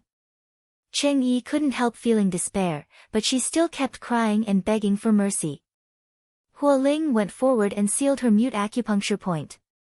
Then two black-clothed people appeared and dragged her away. The figure in the corner slowly walked over. The moonlight soaked her body bit by bit until it illuminated the tranquil expression on her face. Xiao Su watched as the little fellow yawned and walked closer. The gloominess on his face slowly dissipated. "We still have to leave tomorrow. Hurry and go rest. Let Hualing and the others take care of these things." She didn't ask what happened and didn't look at Cheng Yi who was being dragged away. She said this in a daze. He stroked the little fellow's head and replied. Chu Qingyan looked at the servants who ran out because of this big commotion and slightly raised her eyebrows. Originally, Big Ice could directly take them down, but he insisted on taking care of them outside the room. Was he doing this for these people to see? Killing the chicken before leaving to warn the monkeys? Then in this King of England's palace, how many more spies were planted? Chapter 173. Xiao Su called for a servant to bring a cloak. Taking it, he put it on the little fellow's shoulders and then tied it in a knot. Hualing, who had ordered people to take Cheng Yi away, turned around and saw this loving scene. He shook his head and thought inside, Master was becoming more and more skilled at doing these things. Did he really treat little Wang Fei as his own daughter? The image of his 10-year-old master holding the baby-sized little princess appeared in his mind. Hualing immediately trembled from his own thoughts. No, it must be that he hadn't rested well recently for him to have these random thoughts. Hualing patted his head. He decided to go sleep. Big Ice Cube, good night. She wouldn't ask about these things, but that didn't mean she couldn't see what was happening. Chu Qingyan coldly swept her eyes over the people in the yard and sneered in a low voice. If there were any other small movements that dared to hurt the Big Ice Cube, then this girl would deal with them when this girl came back from mining. The next day, Chu Qingyan appeared in male clothing in front of Xiao Su. Xiao Su turned and saw the clothes she was wearing and couldn't help but feel it was familiar. Seeing the big ice cube's slightly surprised expression, Chu Qingyan proudly spun in a circle in front of him and then asked, "How is it? Your clothes from more than 10 years ago fit me well, don't they?" Xiao Su faintly looked at her and mercilessly attacked, "Ben Wang's clothes when he was 8 years old, on you who is almost 11 years old, it does fit you well." Being looked down upon for her height, Chu Qingyan puffed out her cheeks and then deflated. It was true that compared to the big ice cube, she was a bit short. But she was a girl who was almost 11 years old that was as tall as her. "Stand up," she promised she wouldn't beat you to death. Xiao Su didn't pay attention to her dejected little face. He turned to Hong Yi and asked, "Why did you give Wang Fei old clothes? Could it be that Ben Wang can't even afford this little bit of silver?" Chu Qingyan's stabbed heart suddenly healed. She licked her lips. Last night he caught the traitor as an example and this morning he was going to give her a proper status? It seemed like it wasn't that the big ice cube didn't know about the inner residence, he just didn't want to interfere normally. Chi, the big ice cube was hiding his strength. However, this matter really had nothing to do with Hong Yi. When Chu Qingyan saw Hong Yi's awkward expression and didn't know how to answer, she immediately explained, "Don't blame Hong Yi, I wanted to wear them." Hearing this, Xiao Su raised his eyebrows and looked at her. Hearing her words, if the clothes were intact, they could be passed down to the next generation as family heirlooms? Xiao Su patted her little head. "And, if you need anything in the future, just tell me. This prince doesn't lack this bit of money, as long as you're happy." Chu Qingyan was confused. Why did the big ice cube give off the feeling of a domineering CEO when he said this? A large fish pond suddenly appeared in front of her eyes. "Look, you've taken over the entire fish pond." Ha ha ha, what a wild imagination. Fortunately, she stopped this illusion in time. Alright. How could she miss out on this opportunity when the big ice cube opened his mouth? For the sake of her future life as a rice worm. They were going to set off in an hour. Xiao Su was sipping his tea quietly while Chu Qingyan was busy going through the things that they had brought along with them.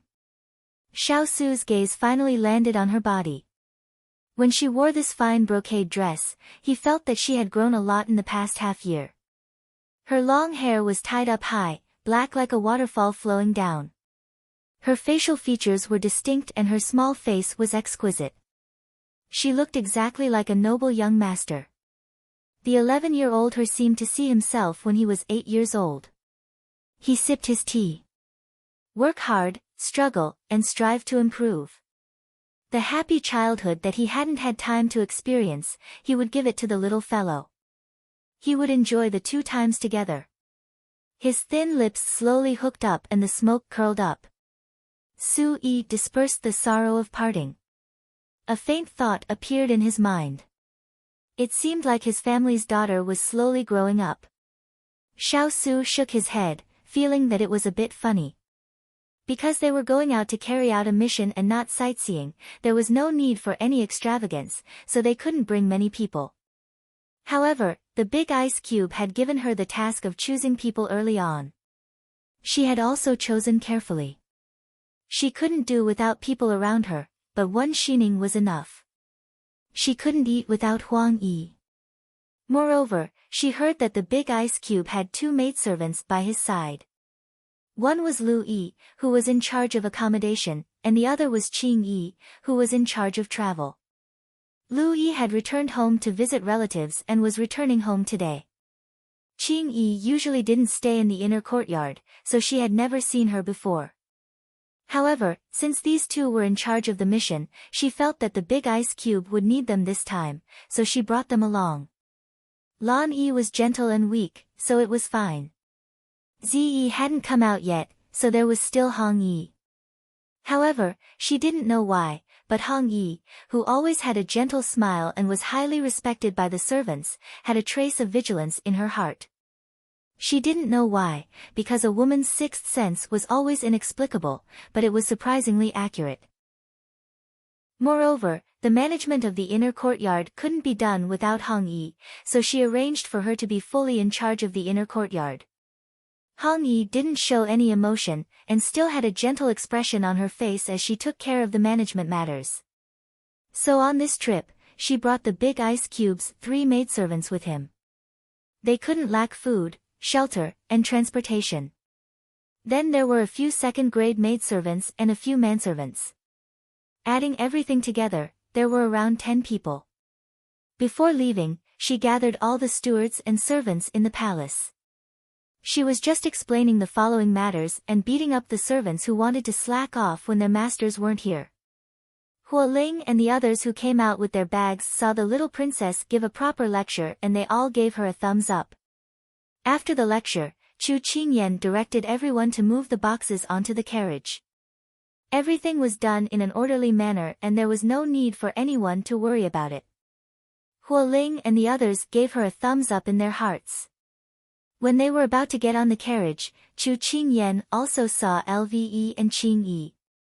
Lve was gentle and polite while Qingyi was lively.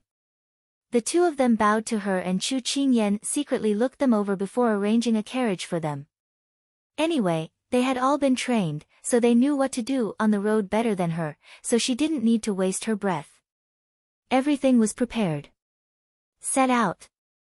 Huo Ling rode his horse in front and there were guards on both sides of the carriage.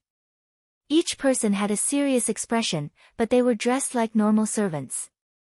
They walked casually, but if someone who understood the layout saw this, they would be surprised to find that although these people didn't seem to have any order in their movements, no matter where someone attacked, they would be blocked outside. Hong Yi was standing at the door sending them off. She watched the carriages leave and her eyes were as cold as ice. After finishing everything, Chu Qingyan who was lying down in the carriage looked at Xiao Su who was leisurely reading a book and her heart suddenly felt a bit unbalanced. Big Ice Cube, my hands and feet are sore, quickly give me a massage. Chapter 174. Chui Chui. Xiao Su's gaze shifted from the book to her. Chu Qingyan suddenly felt as if she was possessed by ice and immediately changed the topic. She coughed lightly to cover it up. No, I didn't say anything. You heard wrongly. Xiao Su felt that it was a little funny when he heard that. He then shifted his gaze back to the book. Chu Qingyan heaved a sigh of relief. She leaned against the wall of the carriage and rubbed her arms. She was fantasizing about her upcoming life. Although Big Ice Cube was going to mine, the Sichuan Emperor did not give him a time limit. So she could grind Big Ice Cube along the way and swim down the mountain to play in the water. Wouldn't that be perfect? But she didn't know if Big Ice Cube, this workaholic, would agree to her request. She rubbed her arms and couldn't help but feel vexed. It wasn't easy for her to come out. She wanted to take a good look at this era that spanned 1,000 years and see what kind of scenery there was. Xiao Su, who was flipping through the book, couldn't help but hold his forehead when he heard this sigh. Come here. Suddenly hearing someone speak, Chu Qingyan raised her head to look at the person in front of her. Are you calling me? There's a third person in the carriage. Xiao Su looked at her. Oh. Chu Qingyan moved over. Although there was only her and Big Ice Cube, the carriage was very big. It could accommodate at least 5 or 6 people. She moved over with difficulty and looked up at him curiously. Stretch out your hand. Xiao Su ordered. Oh. Chu Qingyan, who was still thinking about playing in the mountains and swimming in the water, gave an order. Xiao Su stretched out his hand to hold her little arm. His fingertips wandered around her acupuncture points and gently tapped. The strength was just right, but his expression was still cold and indifferent. It was as if he wasn't helping the little fellow in front of him to relax her muscles and bones, but was wiping a sword. Chu Qingyan didn't expect Big Ice Cube to be so obedient and help her. She was secretly delighted. After rubbing with her other hand, she turned around. There's more. Xiao Su smiled. His fingers landed on her shoulder and moved slowly. Chu Qingyan felt a warm current flowing out from his nimble fingertips and into her blood vessels. The blocked meridians were unblocked bit by bit, and she felt refreshed all over. After everything was done, she couldn't wait to turn around and ask, "Big Ice Cube, were you using your internal energy to unblock my meridians?" Xiao Su replied indifferently. Then, he picked up the book that was placed at the side and continued to flip through it. Chu Qingyan's interest was piqued. She turned around and asked, "Big Ice Cube, is your inner strength very high? Was his martial arts very powerful? Could it be that if one possessed inner strength, they would be able to regulate their own breathing? For example, I can circulate my qi to reduce my fatigue when I'm tired?" All of a sudden, all the questions came pouring out like beans. Xiao Su glanced at her and felt that these questions could be ignored. "Do you want to learn?" Chu Qingyan's widened eyes immediately sparkled. She nodded without hesitation. "Then from today onwards, if the carriage is resting, you can practice martial arts." Chu Qingyan shuddered. The scenery along the way was so beautiful, and she was just going to stay there and practice martial arts? No, I think it's better to forget about it. Xiao Su seemed to have expected this. He shook his head and glanced at her. Then, he looked away and continued to read his book. She puffed up her cheeks. She felt that she had been despised by the Big Ice Cube, but she really didn't want to waste this good time on practicing martial arts, okay? She had been despised by the Big Ice Cube many times anyway, so it didn't matter if it happened one more time or one less time. Xiao Su glanced at a certain someone who had given up on herself and calmly turned the page. Inside the palace, Sichuan Emperor was reviewing memorials when Eunuch Chao entered the hall and reported, "Your Majesty, His Royal Highness has left the capital." Sichuan Emperor put down the memorials in his hands and rubbed his forehead. "We understand." Seeing this, Eunuch Chao immediately asked, "Your Majesty, are you tired? Do you want to rest?" "No need." Sichuan Emperor shook his head. His gaze fell outside the window. It was in the direction of the city gate that Xiao Su had left. He had a faint premonition that he had made an unwise decision this time. But once he decided on something, he would not allow it to be changed. At this moment, a eunuch outside the hall announced loudly, "Consort Yu has arrived." Consort Yu, dressed in a pleated moon dress, leisurely entered the hall. "Your Majesty, I have boiled a cup of ginseng soup for you. Please drink it while it is hot." Consort Yu's voice was gentle and soft. There was a sweet hint of annoyance in her voice, and the smile on her face was just right. Sichuan Emperor was pleased to hear this. He reached out and took her in front of him. He said sympathetically, "You can just ask the palace maids to do these trivial things. Why do you have to do it yourself?" Consort Yu smiled gently. "Your Majesty, how can I let an outsider serve you? Moreover, this is a high-quality 100-year-old ginseng from my maiden family. I am afraid that the palace maids will not be able to make it well. Wouldn't it be a waste of the ginseng?" Consort Yu was very careful with her words. She had only mentioned the Fu family in front of Sichuan Emperor, so it did not seem deliberate. Sichuan Emperor's tiredness dissipated. He patted the back of her hand and sighed. "Your parents are very considerate. It must have been hard on you." Consort Yu covered her mouth and chuckled. She blinked and said coquettishly, "Your Majesty, what are you talking about? You are my heaven, my earth, and my support. It is only right for me to do these things for you. Moreover, the Fu family has always been loyal to the Sichuan imperial family. Your Majesty, you don't have to be so courteous with me." Sichuan Emperor was very pleased to hear this. He reached out and pinched Consort Yu's cheek. He said in a flirtatious tone, "I will go to your place tonight." Consort Yu's fair face was instantly dyed red. She lowered her eyes and punched Sichuan Emperor's chest. She said angrily, "Your Majesty is so mean. The West Xian emperor burst into laughter as soon as he finished speaking. After a while, Consort Yu looked at Sichuan emperor, who was drinking the ginseng soup. She asked casually, "Your Majesty, why are you sending His Royal Highness to Fuli mountain range? It is quite far away. It will be a difficult journey. Why don't you send the other officials?" Hearing this, Sichuan emperor put down the bowl of soup. Consort Yu immediately handed him a handkerchief. Sichuan emperor took it and wiped the corners of his mouth.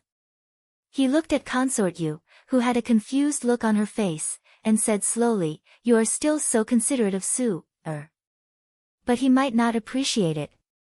"Your Majesty, what are you saying? His Royal Highness is your flesh and blood. I also see him as my own child. It is natural for me to care about him." Consort Yu shook her head with a smile. Sichuan emperor smiled. Then his eyes turned cold. It is not convenient for us to tell you this. But you have to believe that we are making plans for Ranner. Consort Yu narrowed her eyes. What was it that made His Majesty so secretive? However, she didn't reveal any of her thoughts on her face. She continued to serve him with all her heart. But her heart had already turned 100 times. No matter what His Majesty was planning, she had to make sure that Xiao Su would never return. Chapter 175. Perhaps this was the difference between her and Empress Liang.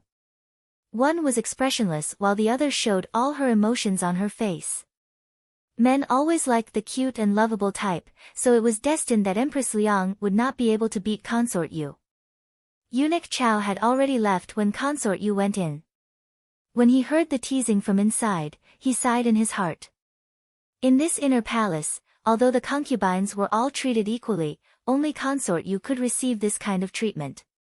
She was favored by the inner palace and received the emperor's love. He raised his head to look at the city gates with a bit of pity in his heart. "His Royal Highness, take care of yourself." The carriage traveled for half a day before stopping to rest. There was a small lake nearby, and at this time, the servants took out pots, bowls, ladles, basins, and other utensils from the carriage. Huo Ling saw this scene when he got off the horse and jumped in fright. He asked Huang Yi, who was in charge, "Did you move the entire kitchen?" Huang Yi patted the dust off her hands and replied with a smile, "This was ordered by the little princess, I'm just following orders. However, you also know that I'm in charge of the food. If I don't have these utensils, how can I cook for everyone?" So when the little princess had her prepare the utensils, she had raised both her hands and feet in agreement. Huo Ling clicked his tongue. The little princess was truly a foodie. Xiao Su got off the carriage and saw the servants methodically burning the fire and cutting the vegetables. He raised a brow. "You ordered this?" Chu Qingyan giggled. She never thought of hiding it because as long as it was time to eat, these things would be exposed. She said with a smile, "Big ice cube, people are made of iron and rice is made of steel. If I don't eat, I'll be hungry. So, these are all necessities for a long trip." "Oh, no, it's for a long trip to mine, so I brought them along." Xiao Su poured a bucket of cold water on her. "You brought them along with you in a carriage?" Chu Qingyan complained. "Can you not tear me down like this? If you have the skills, don't eat it later." However, she wouldn't dare to say this out loud even if she was beaten to death, because the one who wouldn't be able to eat it later would probably be her. At this time, Huo Ling walked over and overheard the conversation between the two masters. He couldn't help but explain, "Little princess, in another 2 or 3 days, we will probably enter a desolate place. I'm afraid that when we get there won't be any ingredients to cook. That's why Lord is worried that these things will become a burden and can't be used." Chu Qingyan couldn't help but smile. "Huo Ling, I've studied the map. I've considered all of this, so don't worry." Huo Ling nodded when he heard this. Little Princess Consort was becoming more and more methodical, so he was not worried. "By the way, where is Turin? Why didn't I see him along the way?" Chu Qingyan looked around, but she still couldn't find him. Normally, he was always inseparable from Hualing. Why did he disappear the moment he left the city? Hualing smiled mysteriously. Little princess, it's because this subordinate is an open guard and Turan is a secret guard. Chu Qingyan immediately understood what he meant when he told her to stop. Hualing was the guard that followed by Big Ice Cube's side and Turan was hidden in the shadows, responsible for protecting it from the shadows. She thought about it and then turned to say to Xining, "Go and take out some of the food we prepared yesterday and give it to Hualing." Hualing watched in confusion as Xining left. When she came back, there was a white cloth bag in her hand. "This is..." Hualing took the white cloth bag and opened it to take a look. He found that there were two small bags inside. One bag was steamed buns that were cut to the thickness of a palm and the other bag seemed to be dried meat. Chu Qingyan saw his surprise and couldn't help laughing as she said, "Give the things to Turan and tell him to take out 2 steamed buns and a piece of meat. Use the steamed buns to hold the meat and it's ready to eat. This is called rujiamo. If possible, you can heat up the rujiamo in the fire. The taste will be even better." Hualing looked at the things in the bag in disbelief. This was his first time hearing this method of eating. It felt so fresh, he would secretly try it later. "That's right, I don't know how many people he has with him. If it's not enough, I'll send people to get more. There's a lot, so there's no need to worry about not having enough. Moreover, I've already taught Huang Yi how to make these jerkies. When we rest on the road, she will roast the meat and hang it on the roof of the carriage to dry. You guys will be responsible for looking after it when the time comes, don't let the birds take it away." Chu Qingyan thought about it and casually said this. Since Turan was in the shadows, he definitely wouldn't show himself to eat with them, so they could only wrong them like this. Hualing turned around to look at the nailed roofs of the carriages. No wonder the little princess ordered Hualing to remake the carriages, so it was for this reason. It had to be said that the little princess had done all she could to eat, but this was also good. They would have enough food on the road, so they wouldn't have to eat steamed buns every day like before. Thinking of this, Hualing's heart was filled with tears. It really was good to have a head wife. "Woo, woo, little princess, how good would it be if you appeared earlier? We've been eating stone-like steamed buns for several years now." So Hualing was willing to be a diligent worker drying the meat for free. But if Chu Qingyan knew what he was thinking right now, she would spit out 3 liters of blood. Appear earlier? How early? She didn't want to transmigrate as a baby and not be able to take care of herself. She followed Hualing's gaze to look at the carriages. Actually, she had spent quite a bit of effort on these carriages. Was it just drying meat? No, it wasn't that simple. The retired emperor sat in the chair prepared by the servants. He stroked his beard and laughed, "I say, grandson, you've picked up a treasure. Such a thrifty and diligent wife, it's rare to meet one." It was like this was a marriage bestowed by this one and he loved to praise this one. Xiao Su ignored him. His eyes swept over the nailed roofs of the carriages and then he looked at the folding chairs in front of him as he fell into deep thought. At this time, Hualing walked over and said in a voice filled with admiration, "Master, the little princess is truly smart. This subordinate never thought of the structure of these carriages. Not only can they be used to dry things, they can also be used to defend against sneak attacks. The 2 ends of the nails were specially made sharp. If someone took the chance to land on them, they would experience the feeling of being pierced by needles. Moreover, this subordinate never thought that the chair could be made into a foldable shape. When it is needed, it can be opened. When it is not needed, it can be folded and put away. It does not take up space and is convenient to carry. Young Princess Consort's idea is really novel." Turan's eyes lit up. He was already the only one in the world of creativity. Now that he saw the little princess reveal this skill, he was instantly filled with passion. It was rare to hear Turan praise someone so sincerely. The people under him were all leaders in their own fields. Although they didn't think they were extraordinary, they still had their own pride. It could be seen that this little fellow really hid his strength well. A faint smile appeared in Xiao Su's eyes. But on the following road, Chu Qingyan's actions made everyone's jaws drop again and again.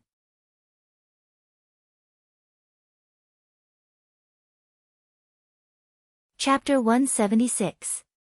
Chu Qingyan walked to the resting area and saw that Big Ice Cube and Imperial Grandfather were both sitting on the chairs specially made for her by the wood spirit.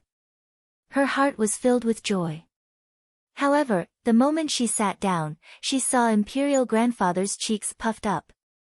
She didn't know what he was chewing, but when she saw the minced meat at the corner of his mouth, her face instantly darkened. Imperial Grandfather, you went to get a Rujiamo to eat? The Emperor Emeritus immediately shook his head.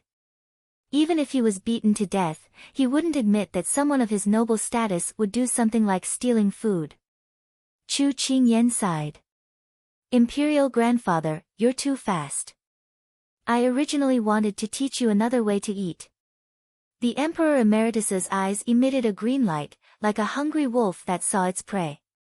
He forcefully swallowed the food in his mouth and impatiently said, "What other way to eat? Quickly say it." As soon as he finished speaking, the Emperor Emeritus felt that he had been tricked, because the Yen lass in front of him was looking at him with disdain. The Emperor Emeritus smashed his bowl in dissatisfaction and turned to his grandson for help. Su, quickly control your lass. She's so impudent. She dares to treat her elders like this now, who knows if she'll dare to make you starve in the future. Xiao Su looked at him indifferently. Grandson won't steal food. A bolt from the blue. His grandson had turned evil and was led astray by his little wife. He was full of grievances and quietly muttered, "Isn't it just stealing a Rujiamo? So petty." Chu Qingyan looked at the Emperor Emeritus, who was drawing circles on the side, and couldn't help but find it funny. She felt that she needed to explain, so she took the soup that Huang Yi had scooped and handed it to him. She said with a smile, "Imperial Grandfather, the Rujiamo is too dry. It won't be too late to eat it after drinking some soup. Otherwise, it won't be good if you choke."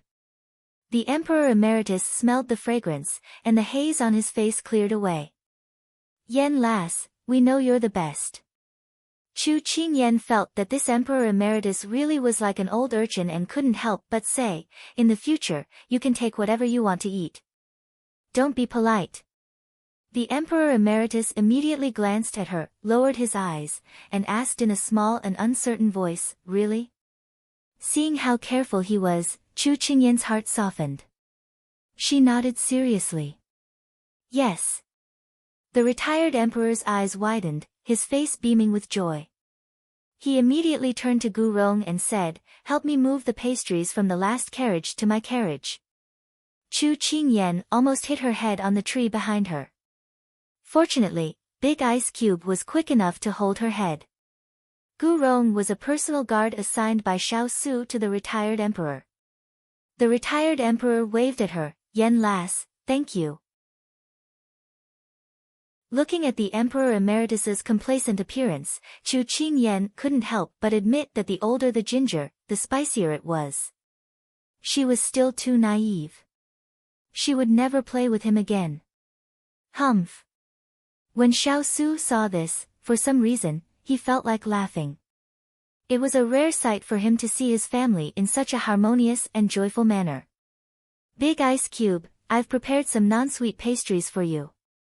I had intended for you to pass the time on the road, but I'm afraid you can only drink tea to accompany the air." Chu Qingyan looked at the cloth bags that Gu Rong was carrying in her hands, in her arms and on her shoulders.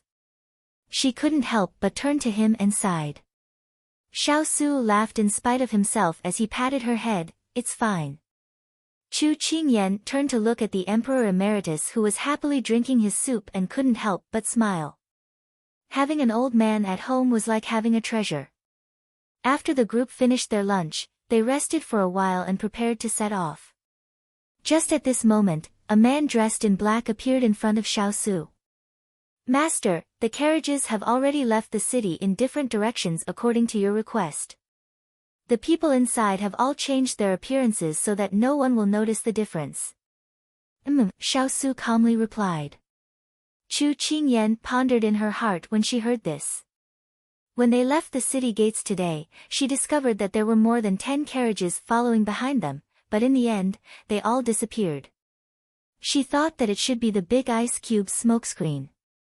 No one knew what would happen along the way, so it was best to be careful.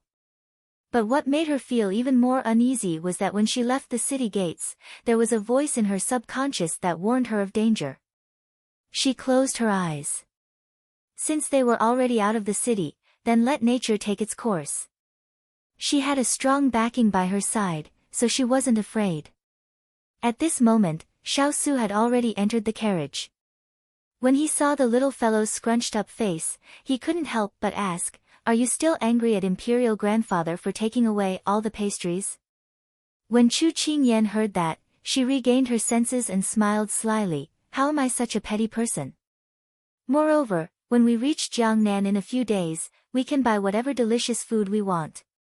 When that time comes, if Imperial Grandfather can't finish the pastries in the carriage, he won't be allowed to eat the newly bought pastries. It's very shameful to waste food." Xiaosu shook his head. "That's right, you're not petty at all."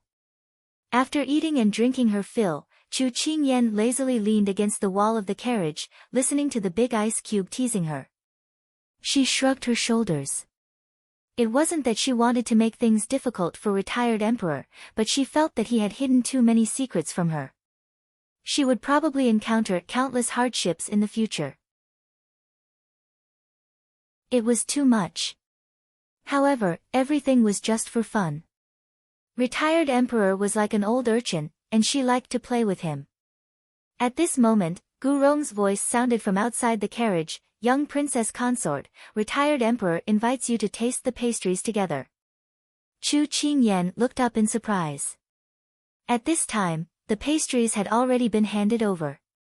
After Chu Qingyan received them, she inspected the pastries to see if there were any problems.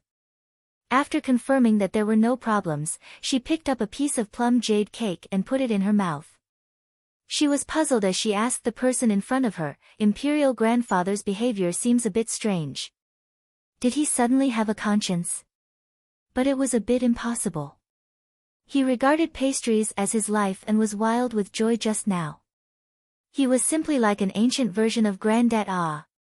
Xiaosu hit the nail on the head. Imperial Grandfather came back to his senses and felt that you had a trick up your sleeve, so he offered the pastries to show his sincerity. He hopes that you will be lenient in the future. Fuck. Chu Qingyan couldn't swallow the pastry in her mouth. She looked at the 3 pieces of pastries on the plate. She only had 4 thumb-sized plum jade cakes in her mouth. It was rare for Imperial Grandfather to make a move. Even if he wanted to bribe someone, he shouldn't do it like this. Ah. Do you think it's too late for me to retreat now? It's already too late. Sob sob, Chu Qingyan felt that she had been hit again and again. She needed to be comforted.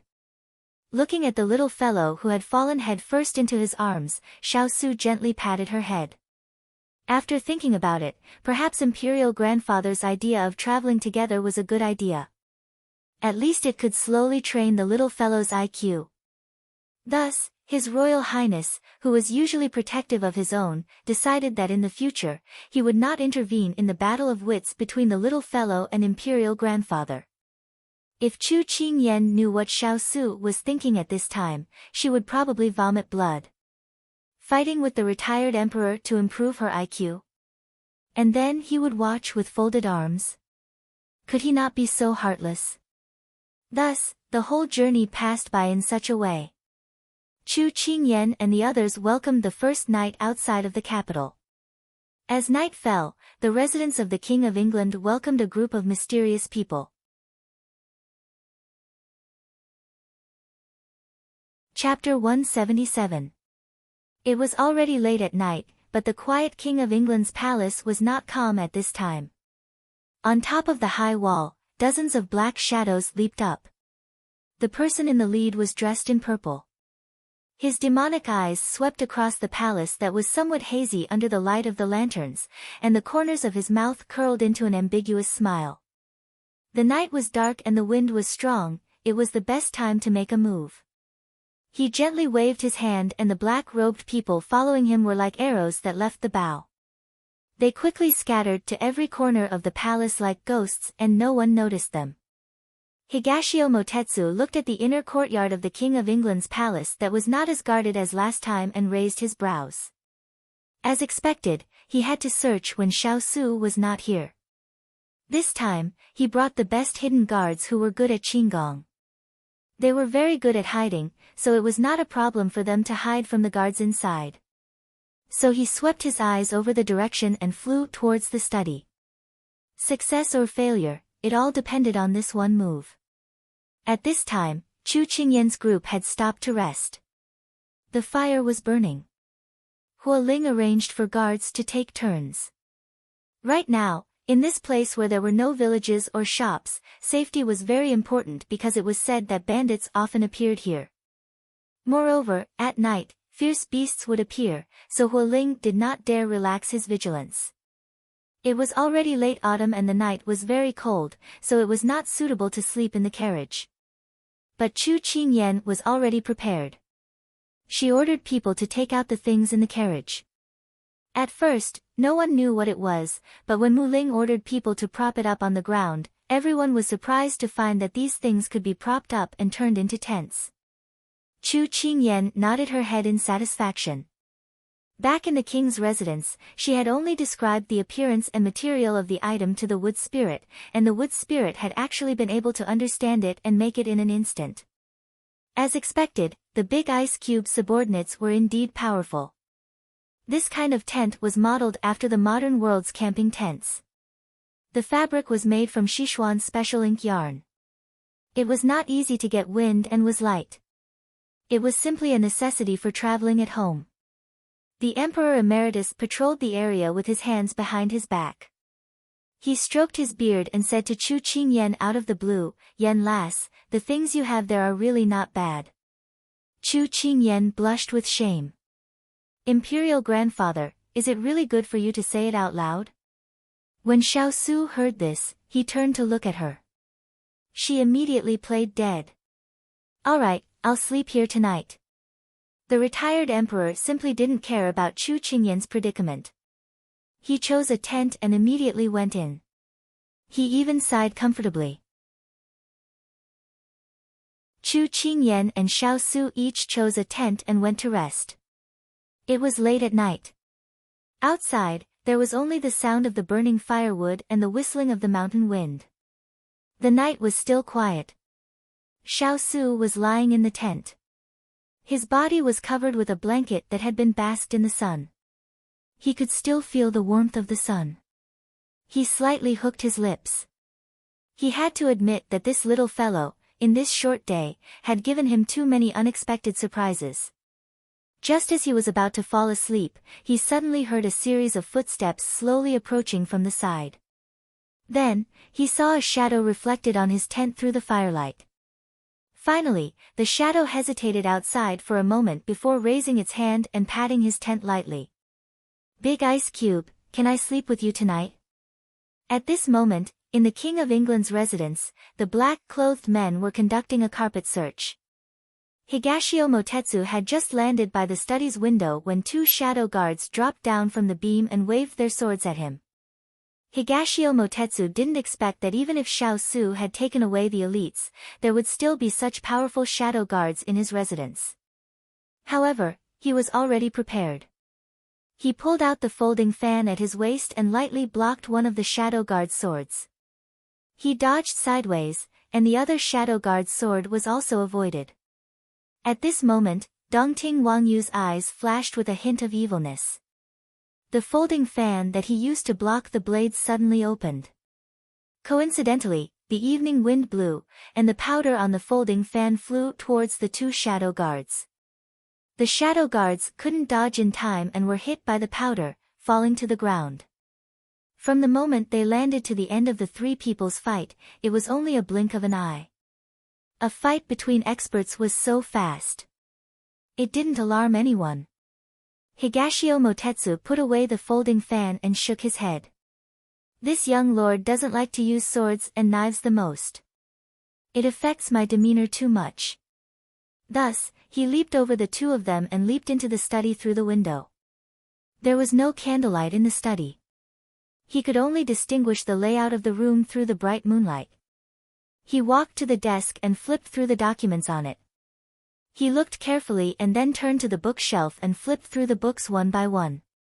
He looked around to see if there were any hidden mechanisms or hidden corners. Although the fight just now was silent, it was inevitable that someone would pass by later and his heart would be exposed. So he still had to be nimble. But after searching for half a day, he found nothing. He couldn't help but squint. Could it be that it wasn't here? At this moment, he felt someone approaching. His eyes darkened and he turned to put the things on the desk away. But when his fingers touched a wooden box, he paused.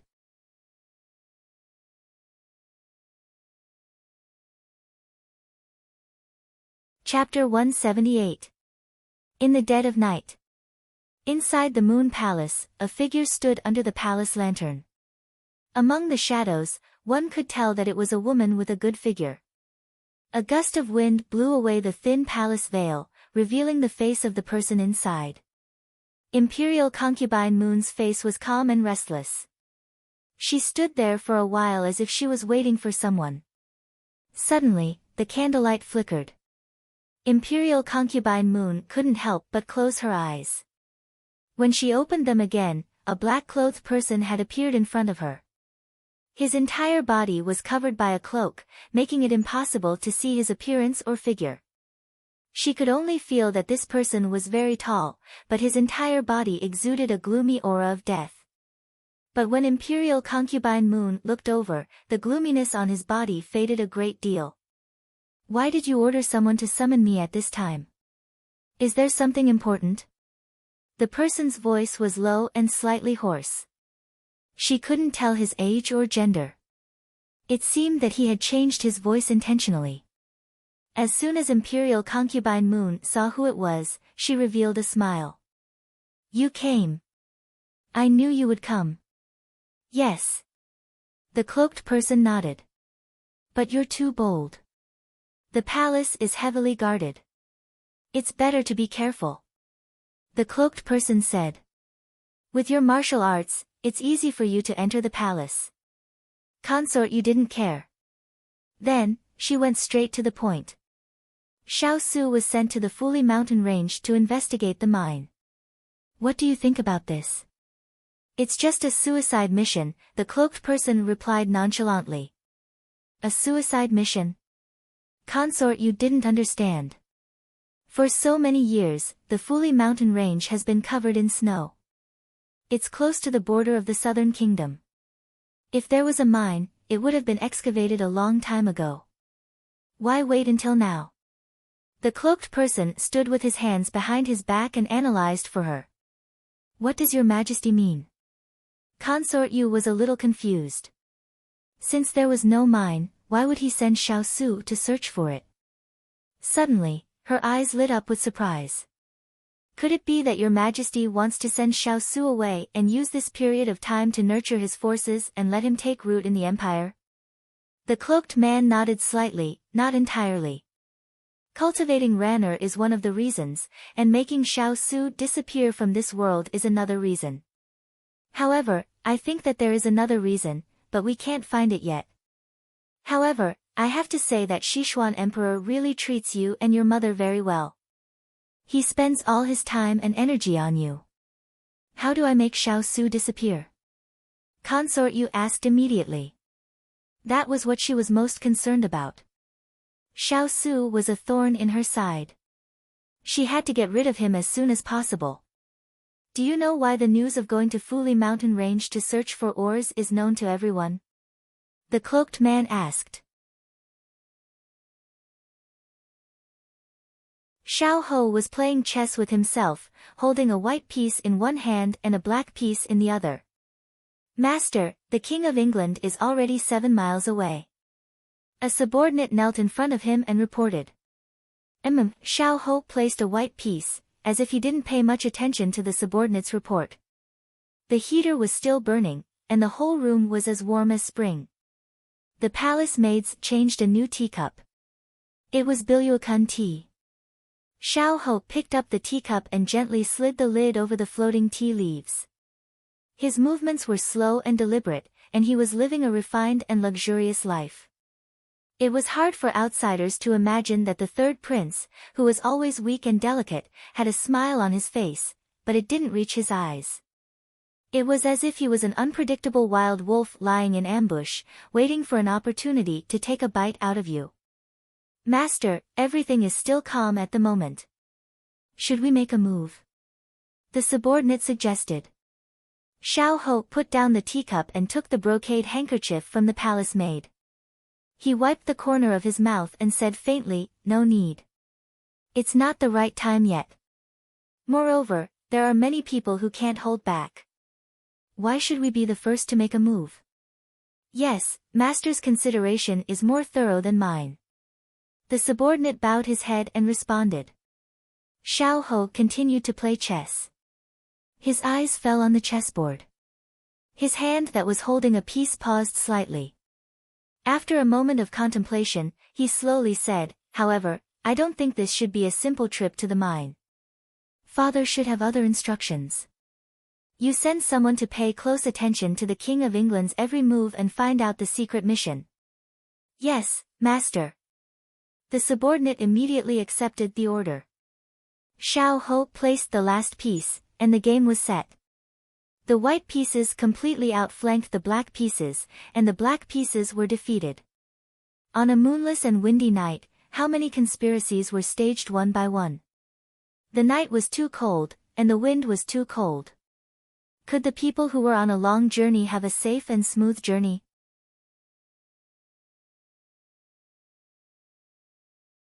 Chapter 179. The night had engulfed the entire land, except for one place that still had a warm light. "Big Ice Cube, can I sleep with you tonight?" She was a little hesitant and a little timid. Xiao Su subconsciously wanted to refuse, but when his gaze fell on the restless black figure, he couldn't look away. The wait was torturous. After waiting for a while, there was no response. Chu Qingyan was a little discouraged. Was Big Ice Cube sleeping soundly? Or was he trying to use silence to refuse her?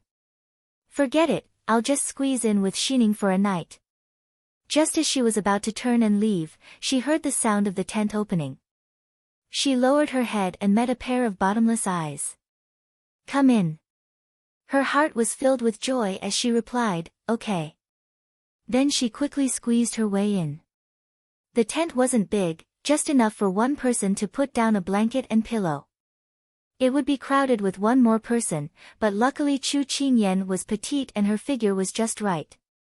It wouldn't make a difference whether she was there or not. After squeezing into the warm blanket, she couldn't help but sigh. The night in the mountains was really too cold. Just standing there for a while, she felt so cold that she couldn't stand it. The tent wasn't big, so Xiao Su could acutely feel the chill from her body. He reached out to pull her hands and covered them with his. He couldn't feel the warmth from her cold hands. He immediately frowned. "It's such a cold day, don't you know how to put on more clothes?" Although she brought a blanket, it was obvious that it would be crowded if she put it in, so she put the blanket outside the tent and shared it with Big Ice Cube. Even though she had the body of a 10-year-old, she still had the mind of a 20-year-old. So she tried her best to keep a distance between them, but she didn't expect that when Big Ice Cube pulled her, her entire body would almost stick to him. Chu Qingyan's face heated up slightly, and she replied in a low voice, "I forgot just now." She was only concerned with being afraid and couldn't care about anything else. Xiao Su heard this and remained silent. He just silently circulated his energy to disperse the chill from her body. The wind in the mountains was humid, and if it entered the body, it would damage the spirit. After a while, her whole body felt warm. Chu Qingyan couldn't help but reveal a satisfied smile. When Xiao Su saw her curled up in front of him like a kitten, he released his hand and asked coolly, "Why did you suddenly want to sleep with this prince? You're already 10 years old, and you'll be of marriageable age in a few years. If you still sleep with others, people will laugh at you." Fortunately, Xiao Su rarely came into contact with women. His first thought was not that men and women should not be too close to each other. Instead, he felt that the little fellow was still too weak after years of fighting on the battlefield and going out to gain experience. How could he protect himself when he grew up? Chu Qingyan blushed and whispered, "I've slept in a tent before, but a snake sneaked in at night and bit me, so, back then, when she went to the wilderness to survive, it was because of this incident that she was left with a sequela. She didn't dare to sleep alone outside at night, especially in the wilderness. The past was unbearable to recall. I originally wanted to find Xining, but I don't know why I couldn't help but walk over to you. If it's not convenient for you, I'll go out now." It seems like she still caused trouble for Big Ice Cube. He was such a delicate person since he was young, so he probably wasn't used to sharing a bed with others. Just as she was about to get up, a force suddenly came from her waist and pulled her into his embrace. She was caught off guard and bumped into his lean chest. Through the thin clothes, she seemed to be able to hear his strong heartbeat. "Stop messing around. Could it be that you want to be exposed to the cold wind again?" Xiao Su softly reprimanded her. He pressed her against him with one hand and lifted the blanket to her neck to prevent her from catching a cold. When Chu Qingyan came back to her senses, she was already nestled in his embrace. She was instantly moved. Although his tone was a bit bad, he still locked her in his embrace, not allowing her to be exposed to the cold wind. She felt an indescribable desire to rely on this person. "Thank you, Big Ice Cube," she softly said. Perhaps she really did rely on this person, or perhaps she really did place this person in her heart as important as her parents, so when she was tossing and turning in the tent, the first person that flashed through her mind was him. Perhaps if she told her friends in university that she went to an adult man's place in the middle of the night to sleep with him, they would probably scold her to death. She didn't have any sense of safety at all. But she believed in Big Ice Cube's character. Moreover, Big Ice Cube really doted on her like she was his daughter. Although the age difference was a bit. That was why she was so thick-skinned as to take a picture of his tent. Now that she thought about it, it was a bit strange. How could she have the courage to make such a request? But when that warm and comforting chest held her, she felt that everything wasn't that important anymore. "Big Ice Cube, I have a question I want to ask you." Before she went to sleep, she suddenly thought of something, but she was a bit hesitant when she asked. He replied a bit casually. "When did you wake up last night?" "What I mean is, you were clearly very drunk, so how could you have just woken up when Cheng Yi went in?" She had always wanted to ask this question because she wanted to know, when she wanted to pick up his mask, was he already sober? If he had already woken up, but allowed her to pick up his mask, did that mean he was willing to let her see his true appearance? If he hadn't woken up at the time, why would Cheng Yi's improper actions have been discovered? Nothing made sense. This king is very sensitive to smells. Xiao Su only replied with this one sentence before falling silent. Chu Qingyan's eyes were filled with confusion. Could it be that he had woken up because he smelled Huang Yi's scent? Then what about her? Could it be that Big Ice Cube had lost his sense of smell from her body? This question was so hard to solve. The person who revealed the answer was so stingy. She was in a daze as she thought about it, then fell asleep. Xiao Su listened to the even breathing of the person in his arms and his lips slightly hooked. People who practiced martial arts always had a thread in their minds that was stretched taut. If there was any movement around them, they would immediately wake up. This was self-defense. But they would also relax their vigilance towards the people around them who were close to them. And the little fellow, in these days of getting along with each other, had already made him accustomed to her existence. This was also the reason why she was able to get within 3 steps of him. Otherwise, he wouldn't have been so assured to give himself to the little fellow after getting drunk. There was no one in the King of England's palace who didn't know about their lord's taboos. As soon as everyone entered the palace, they were already informed that they were allowed to make mistakes, but they couldn't violate the lord's 4 prohibitions. They weren't allowed to enter the study at will. They weren't allowed to enter the room in the middle of the night. They weren't allowed to get within 3 steps of him. They weren't allowed to criticize in private. These 4 prohibitions were obeyed by everyone. It was just that these 2 people, unknowingly, got closer little by little. In the beginning, it had nothing to do with love, it had nothing to do with interests and strategies, and it had nothing to do with wealth and family background. It was pure as water.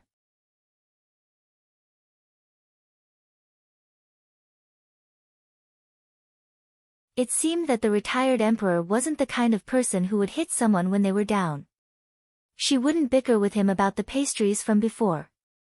She saw the retired emperor approach her mysteriously and whisper into her ear, "Is my grandson's tofu delicious?"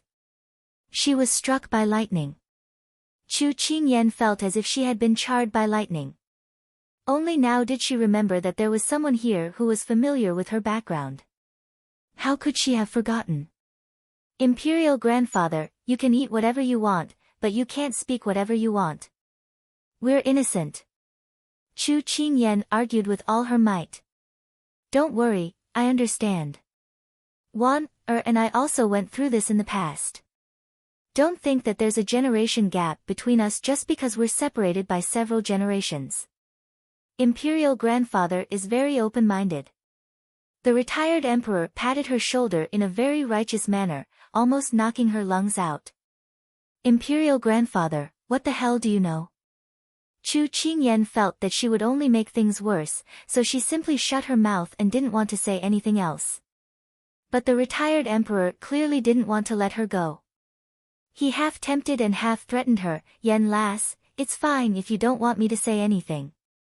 When we reach a prosperous place, remember not to be stingy. Under the heavens, all lands belong to the emperor, on the shores of the earth, all are the emperor's subjects. Under the heavens, all lands belong to the emperor, so why do you keep thinking about my purse?" Every sentence was about food. Chu Qingyan felt that this retired emperor was getting closer and closer to her father. The retired emperor had an "I don't blame you if you don't understand" expression. Don't you know what it means to see happiness on the other shore? Eating other people's things and using other people's things is much happier than spending your own money. Chu Qingyan blushed with shame. She really had to hand it to him. At this time, Xiao Su, Hualing, and the others just happened to slowly walk over. They could hear their conversation from afar. "Master, if we enter the Zhejiang region from here, we only need to cross the Sevenly Mountain and walk straight for 3 days." Hualing held a map and pointed at a place as he spoke. Xiao Su lowered his head to look at the map and ordered, "No need to take a shortcut. Cross the Sevenly Mountain and enter the first city." Hualing was a little confused. "Master, if we enter the first city, we have to take this official road. Then it will take an extra day of travel. This doesn't seem right. Just follow the orders." Xiao Su lightly said, rejecting his subordinate's opinion. Hualing scratched his head. He felt that there was something wrong with his master this time, but he couldn't put his finger on it. Since his master wanted to take a detour, then they'll take a detour. His Majesty didn't insist that they rush to the Fuli mountain range anyways. "Then master, do you have any other orders?" Hualing asked. "Who is managing the city we're entering?" Xiao Su sat down on a chair. Huang Yi and the others had already served the dishes, arranged the bowls and chopsticks, and then retreated. Hualing seriously looked at the map, then replied, "The prefect is Luing. He manages the 3 prefectures and 7 counties. Pingyang City is the main city, and it's also the first city we're entering. This prince wants the information on his management of the 3 prefectures and 7 counties in recent years." Xiao Su said calmly. Hualing immediately agreed. Chu Qingyan, who was eating at the side, didn't understand. They could save time, so why did the big ice block want to take a detour? Could it be that he had other plans? Lu Ying, this name is so familiar. The Emperor Emeritus, who was eating in big mouthfuls, suddenly spoke. Xiao Su turned to look at him, and his tone seemed to carry a bit of a sigh. He's the 18th generation of the imperial family's side branch. The Emperor Emeritus coughed lightly when he heard this. This prince hasn't been in charge for many years, so I don't remember clearly. Xiao Su said faintly, 2 years ago, when you passed by the district under Lu Ying's control, you even stayed in his residence for half a month. The Emperor Emeritus immediately buried his head in his food, as the saying goes, don't talk when eating. Chu Qingyan's head was full of black lines. The Emperor Emeritus was a classic example of forgetting after eating, we'll set off. Xiao Su ordered. Everyone accepted the order. In less than 2 hours, the information on the areas under Lu Ying's management in recent years was placed on Xiao Su's table. In the carriage, Xiao Su flipped through the stack of information that was half a person's height, page by page. Chu Qingyan noticed that his expression was getting darker and darker. She couldn't help but purse her lips. Why did the big ice block put aside his official business and investigate this Lu Ying first?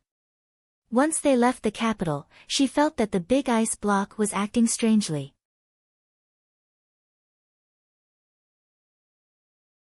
Chapter 181. Chu Qingyan held her chin and thought back to the knowledge she had read in books before. At that time, her teacher had told them that the governor was the highest-ranking official in the country. Other than governing the people, promoting the virtuous, deciding the lawsuits, and investigating the traitors, he could also appoint and dismiss the scribes.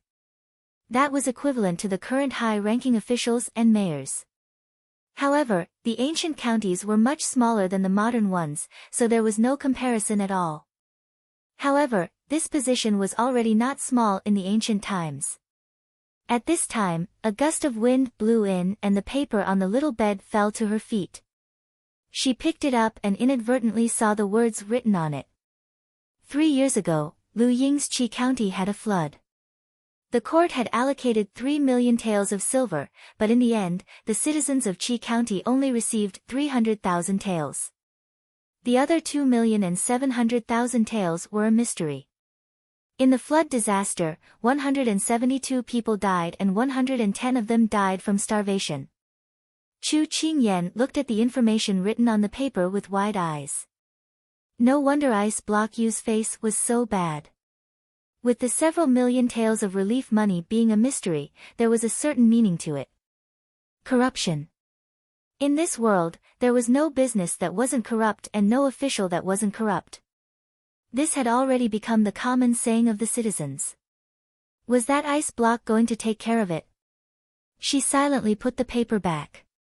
She had never doubted the ice block's abilities, so she just needed to follow him. No matter what he did, she would support him.